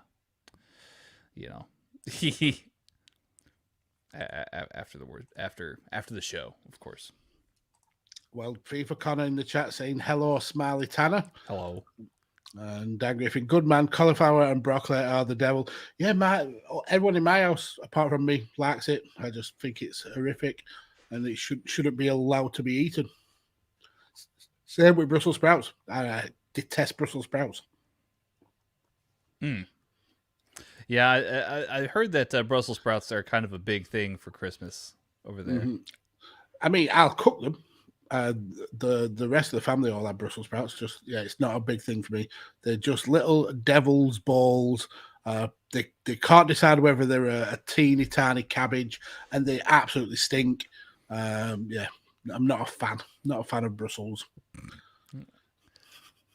That's all right. I mean, to each their own. I mean, I'm not a huge fan of Brussels sprouts.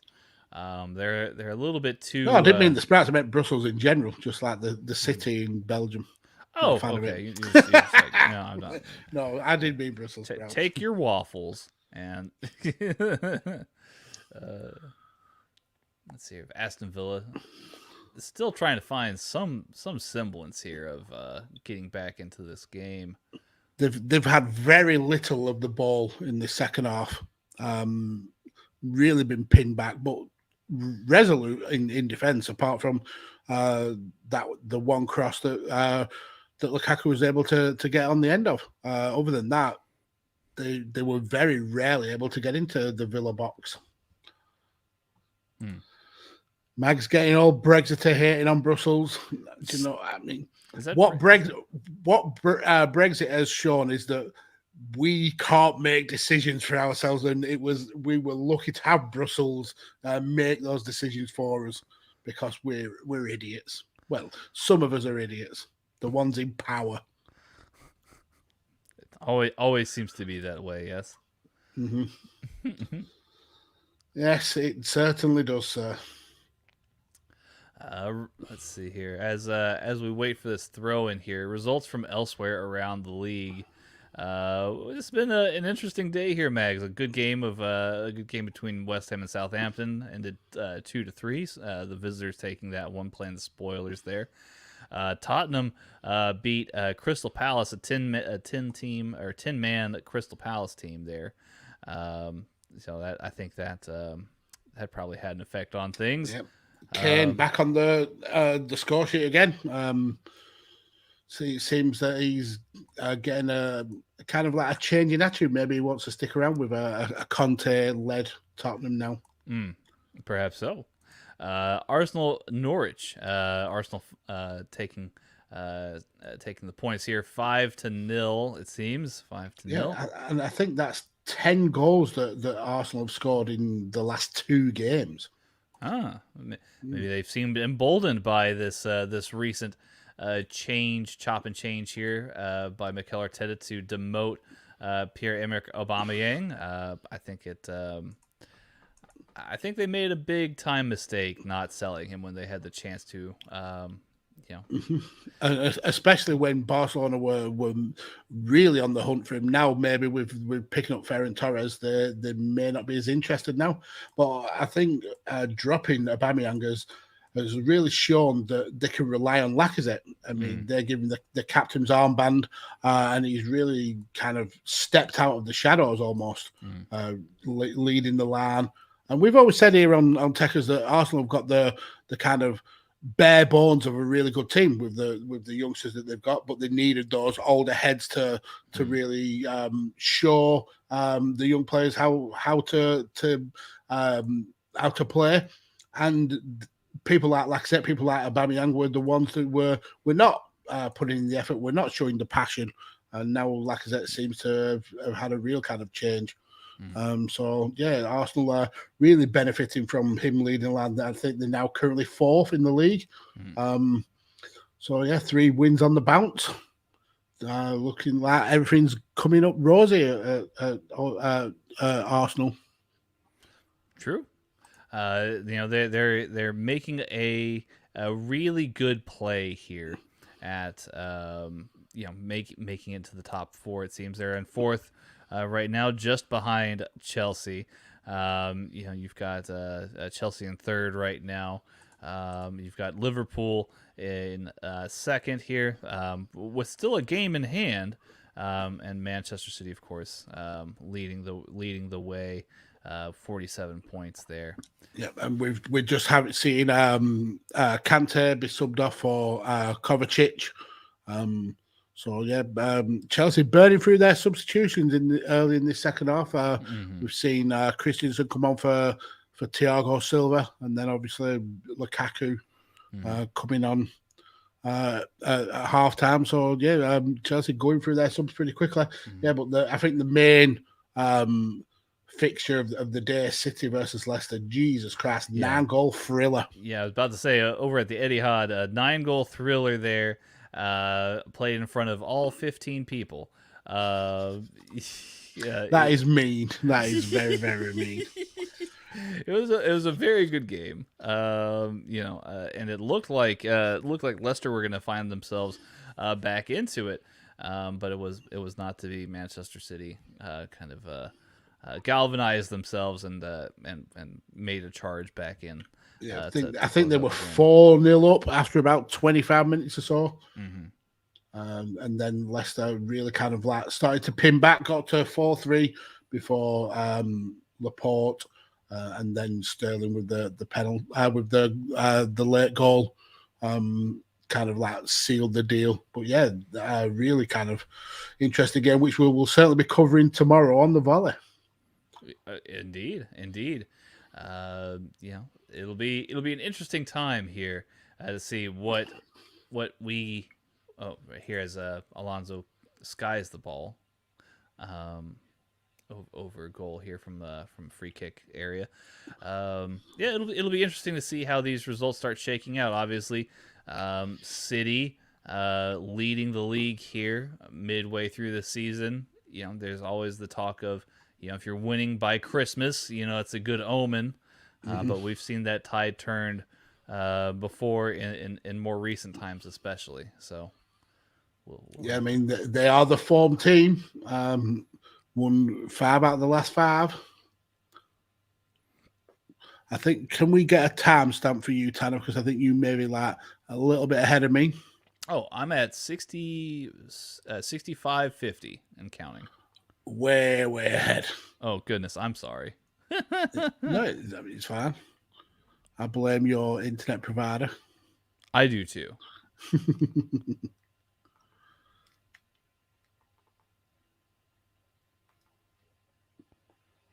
So what are you on now? 66.11, 12, Okay. 13. Sorry if we're jumping around here, folks. I apologize if my internet situation has been grim. It's the joys of the internet. Indeed. Chelsea building from the back again. Still been showing quite a lot of pressure, even though they are ahead in this game. It looks like they want to kill Villa off rather than kind of leave it till the last few minutes where Villa could easily pop up and get an equaliser. Oh, poor ball though, and Villa are able to easily pick it up, but it comes back to Chelsea. Let me see here. FIFA Connor in the chat says, to be fair, United have won all 3 of our last 3 matches. Yeah, that's very true. Rangnick seems to have made a huge difference there at Old Trafford. I wonder what the talk is about him signing permanently. I know there's been a lot of push for him to he said he would take the job. I mean, he said he would take the job on a more permanent basis if he was given an extension. So, I mean, there are also talks of him spending quite heavily in the transfer window. So, I mean, would you back a manager financially in that way if you weren't looking to maybe keep him for a kind of a more long-term period?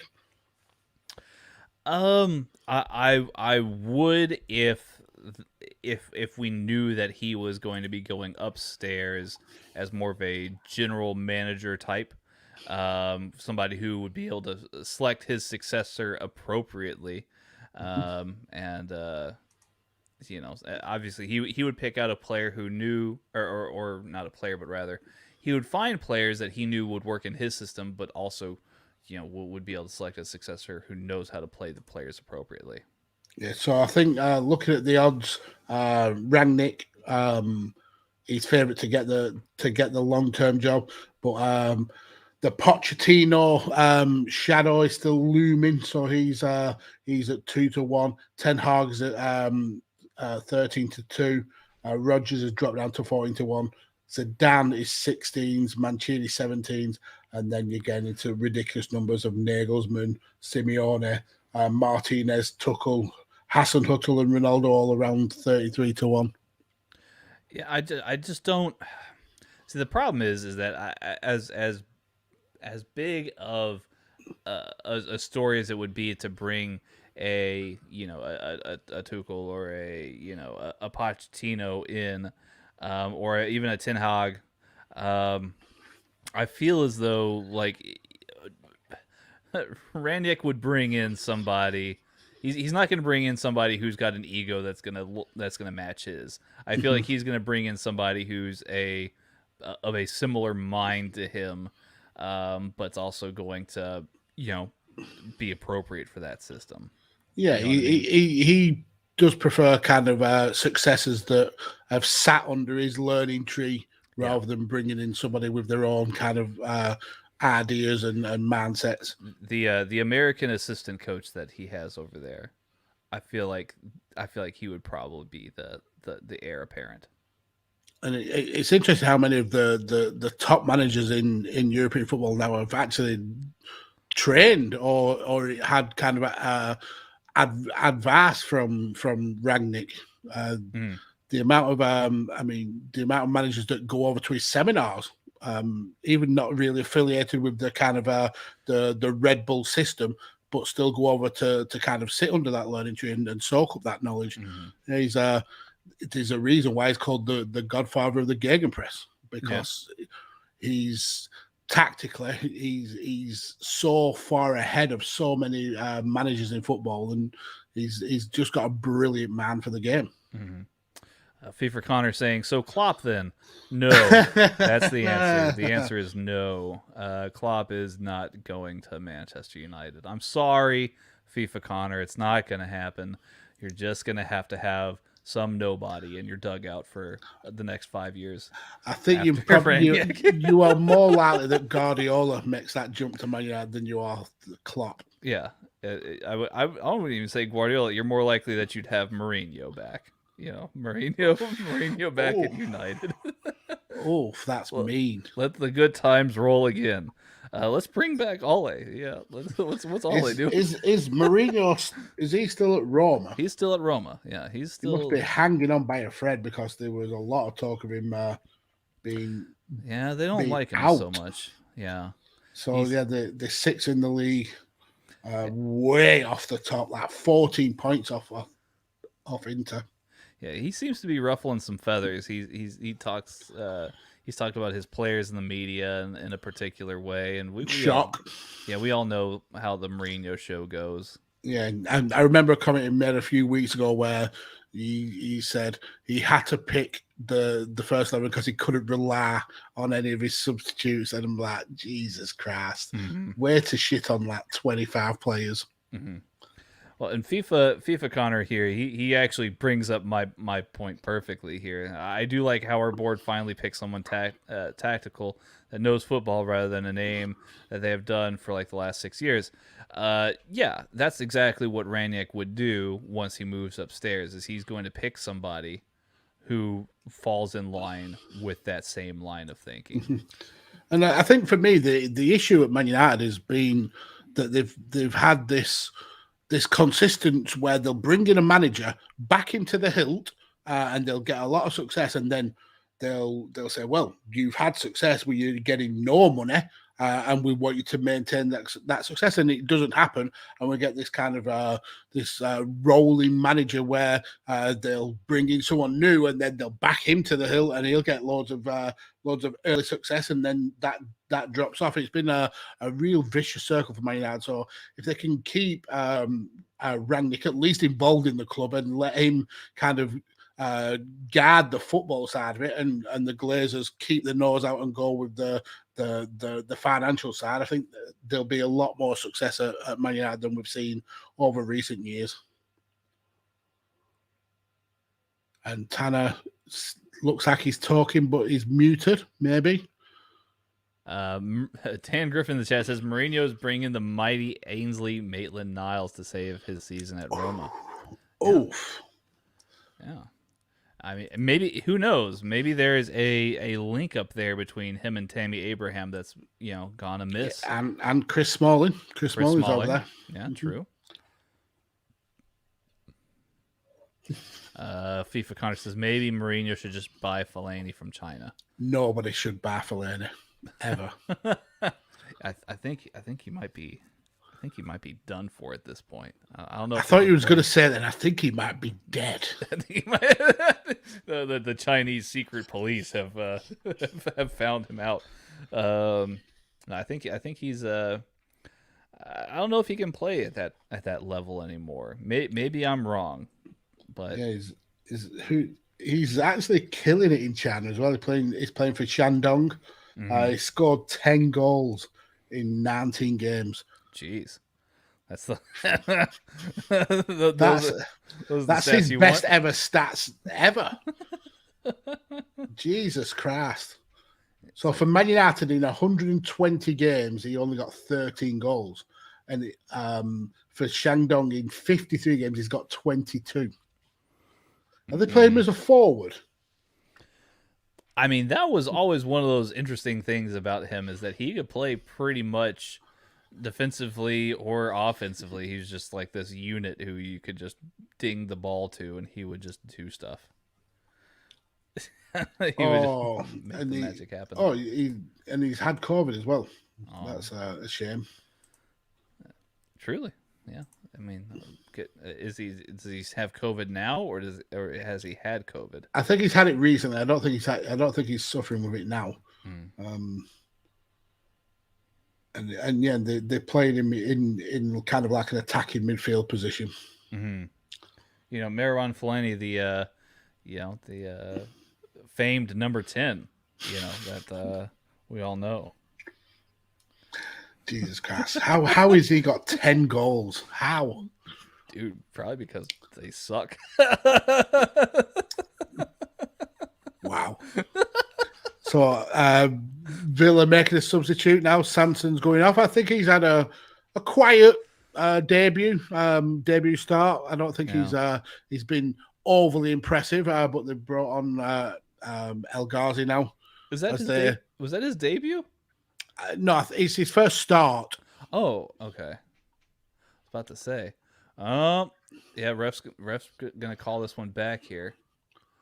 There we go. For an offside. Yep. Yeah, very, very late taking that free kick. It looked almost like Rudiger may have kept him on for just a split second. As Rudiger powers the ball forward to absolutely nobody. Mm-hmm. The great flying nothing. Yeah, and this is a guy who wants 400,000 a week. I mean, he has been in a rich vein of form scoring wise, to be fair. And what a difference in possession for Villa. In the last 5 minutes, they've had 76% of the ball.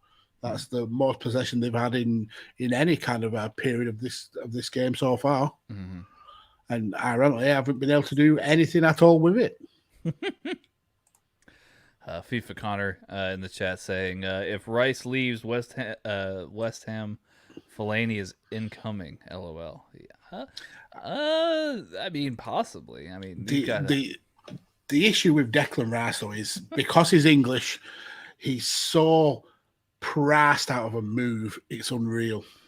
Oh yeah. Well, even if he was to go to Chelsea, which is the long famous rumor, West Ham are not going to sell to Chelsea for just any amount of money. They're going to.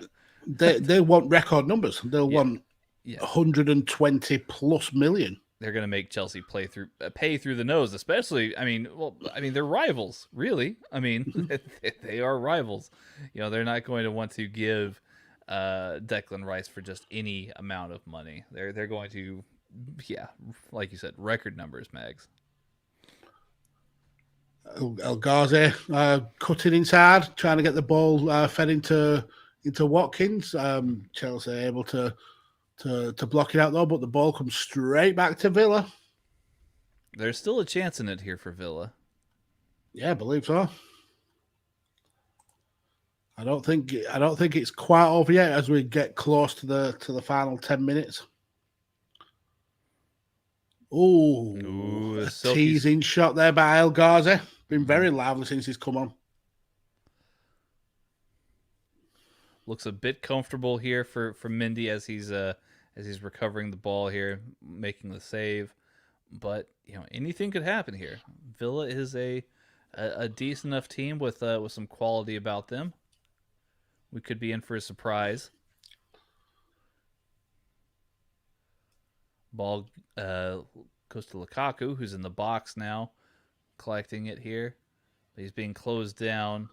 There's been a lot of action down this near side with Reece James and Pulisic, but they have struggled to get into that 18-yard box, and they've only really had more success in that when they switch sides.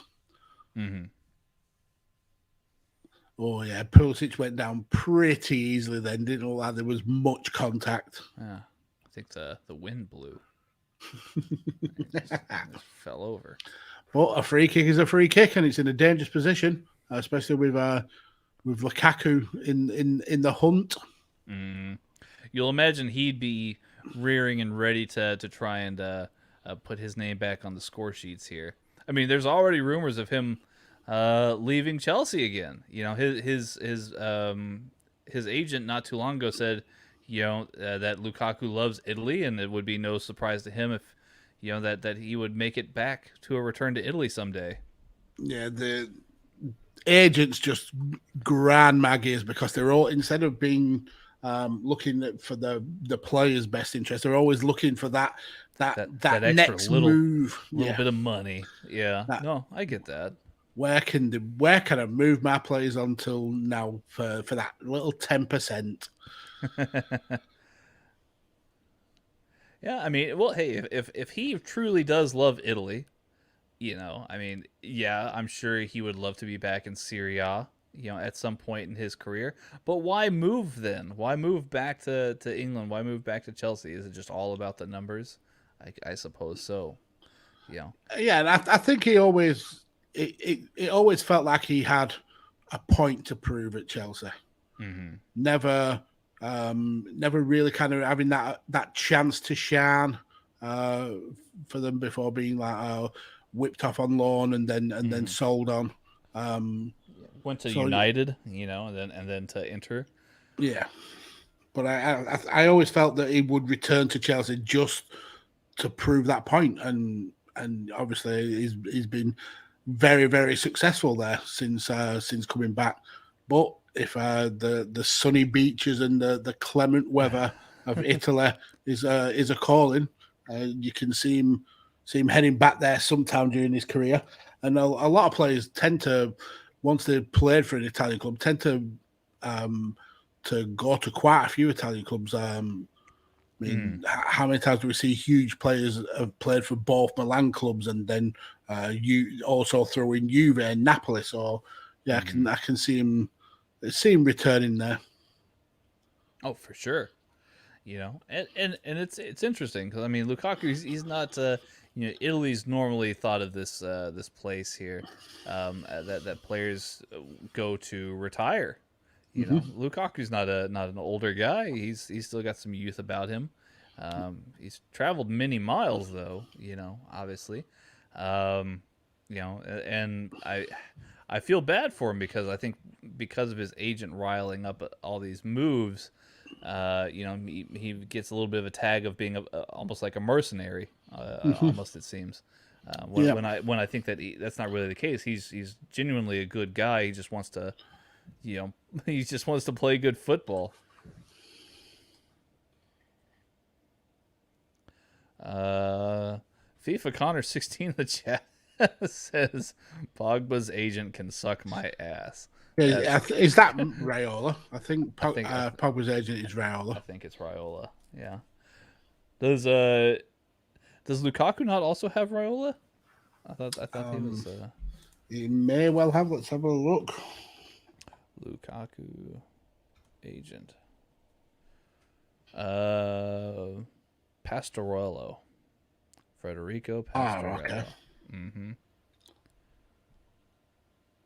Interesting. But apparently he was under Raiola, but he split with Raiola when he moved to Man United. Interesting. So now he's part of the team at Rock Nation's agency. Oh yeah. Jay-Z, Rock Nation. It wouldn't surprise me if Jay-Z wasn't involved. That's his brand, isn't it? Mm-hmm. He's like, man, I need Romelu Lukaku. Get into this sports agency game. It's money for old rope. Chelsea whipping the corner in. Cleared well. Headline: Mags calls Jay-Z old rope. No, the money for old rope in terms of sports agency, I don't think Jay-Z's old rope, although he does need to sort his hair out. He looks like a bush. I mean, has he put out any new music, Jay-Z? I don't think he's put out anything as of recent, right? Yeah, I ain't heard a lot of him. I mean, besides like the feature that he had on Donda, you know, he was on. Which was a bit of a letdown of an album.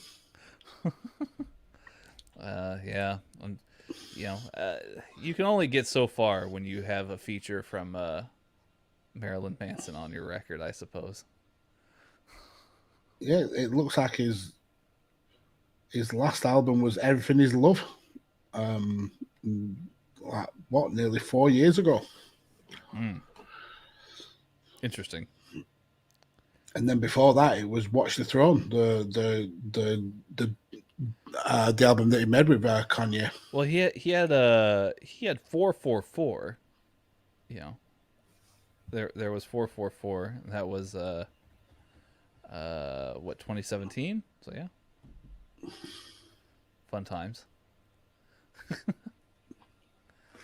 That was released around the same time that Beyonce did the whole Lemonade thing. Mm-hmm. All the controversy with that. It seems like a million years ago now. It does. It does.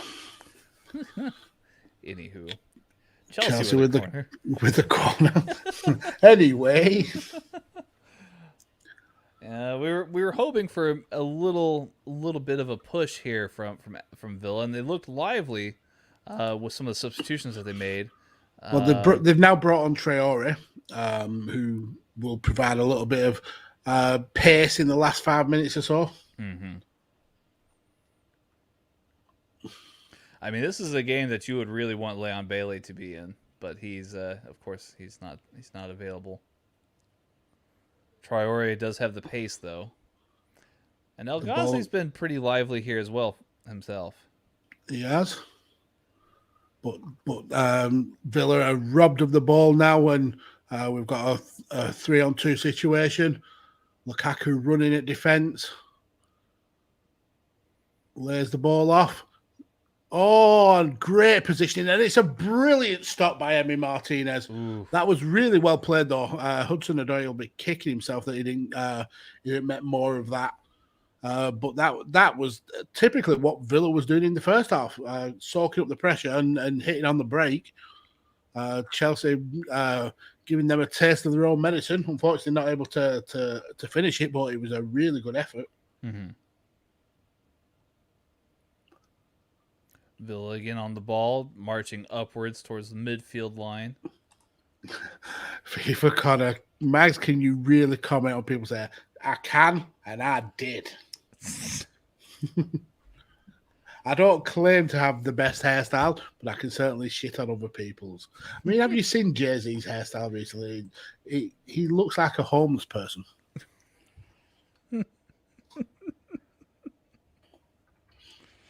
Oh man, maybe that's just the way he likes his hair. I mean, it's tough to find proper proper salon, proper hairdresser, proper barber, anything nowadays. If you're living in New York, that place is a ghost town, really, or it had been for a while. Let's see. Oh, we had talked about the Ainsley Maitland-Niles. We had a little bit of chat about him early on here in the show. From our friend and yours, Fabrizio Romano on Twitter. AS Roma are offering a 6-month loan deal for Ainsley Maitland-Niles, plus option to buy for around 10 million euros. Jose Mourinho wants him. Players open to accept. Oh goodness. That's happening. That's Jay-Z's hair. That's a real thing. Interesting. Negotiations are still ongoing with Arsenal to reach the agreement on the loan fee, buy option, and final price. I mean, I can't really see what Mikel Arteta... I mean, obviously he's going to want to get the best deal as possible for his team. Yeah, and you can kind of feel sorry for Maitland-Niles because he should have had more game time. I think he's an outstanding talent, but when your team's winning and you're picking up the points, it's hard to force your way into that setup. I think 10 million euros it's pretty expensive for a loan deal, I suppose, unless that's the buyout option. But in that case, 10 million euros is a bit of a steal for somebody of the quality of Maitland-Niles. Indeed. And it also looks like he's reporting that Ferran Torres has arrived in Barcelona and is set to do his medical tomorrow. So hopefully he's had his practice on the treadmill.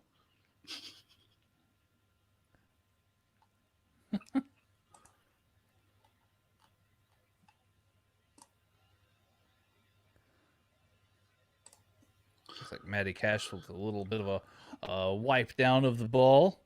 Yep, and confirming that there's 4 minutes extra time in this game, so into the last 3 minutes or so. Villa looking to get that late equaliser, break Chelsea fans' hearts.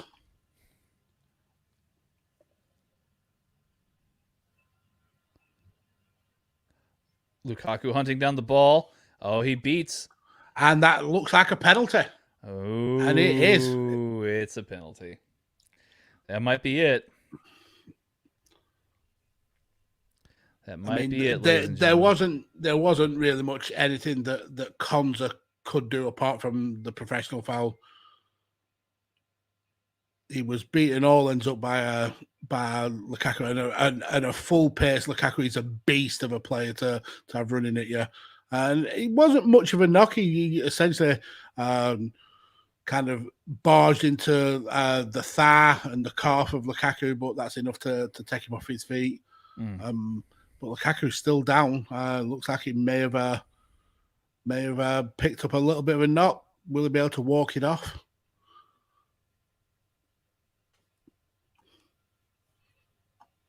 Martinez, can he save a penalty this time?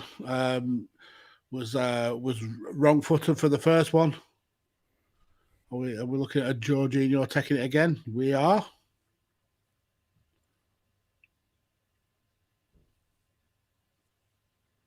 Jorginho going back here.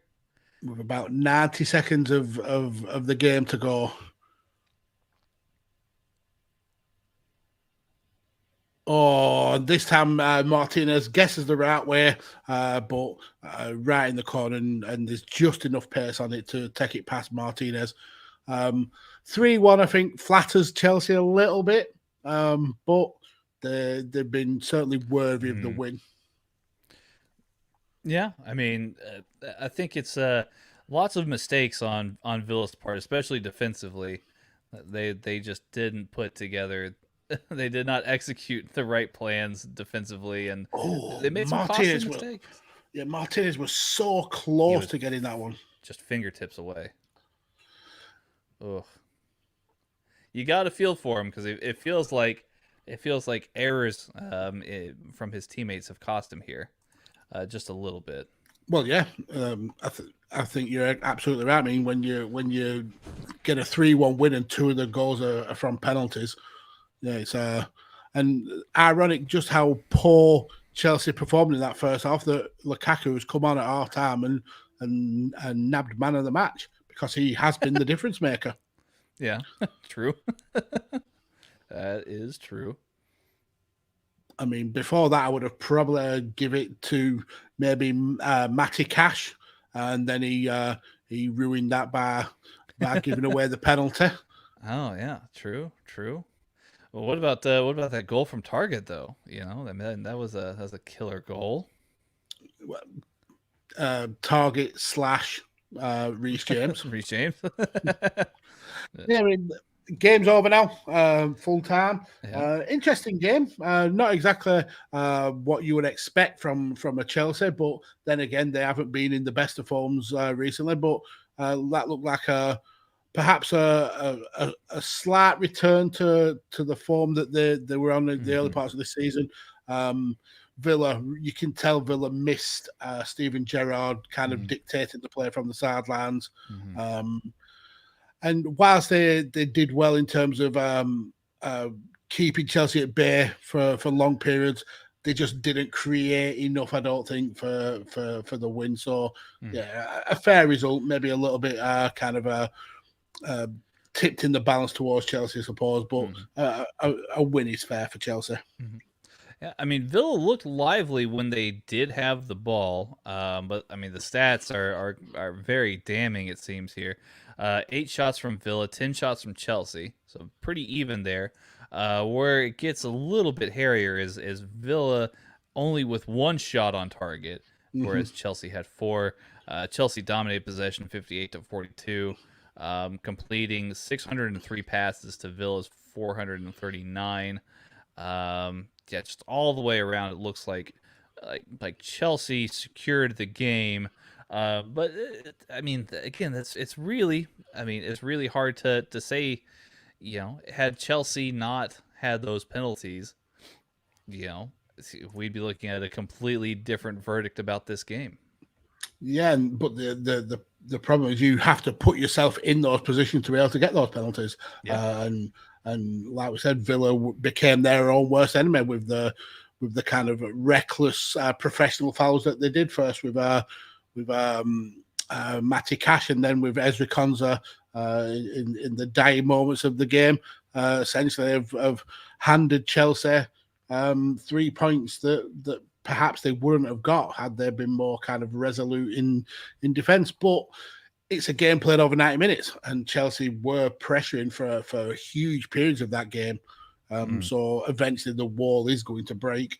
And unfortunately for Villa, they come away with absolutely nothing. Very true. Very true.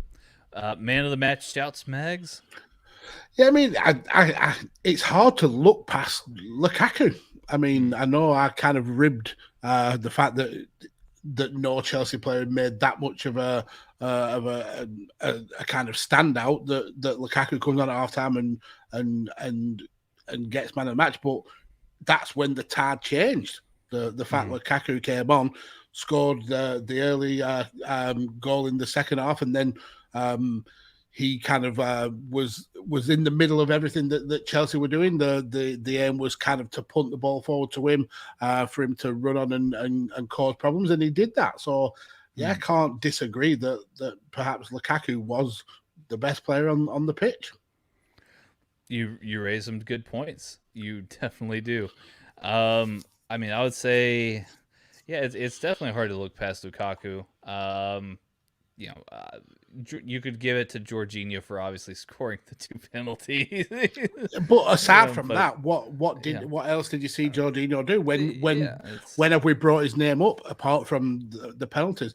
I mean, if I'm to look at somebody outside Lukaku, I'd probably think Mason Mount with that early shot at the beginning. Even though Pulisic was meant to be the kind of target man, it was more often than not that Mount was in that position. And I also think Pulisic is in with a good shout because, especially in the second half when he was given that wider role, him and James were creating some pretty decent stuff. But yeah, none of them turned the tide quite like Lukaku did.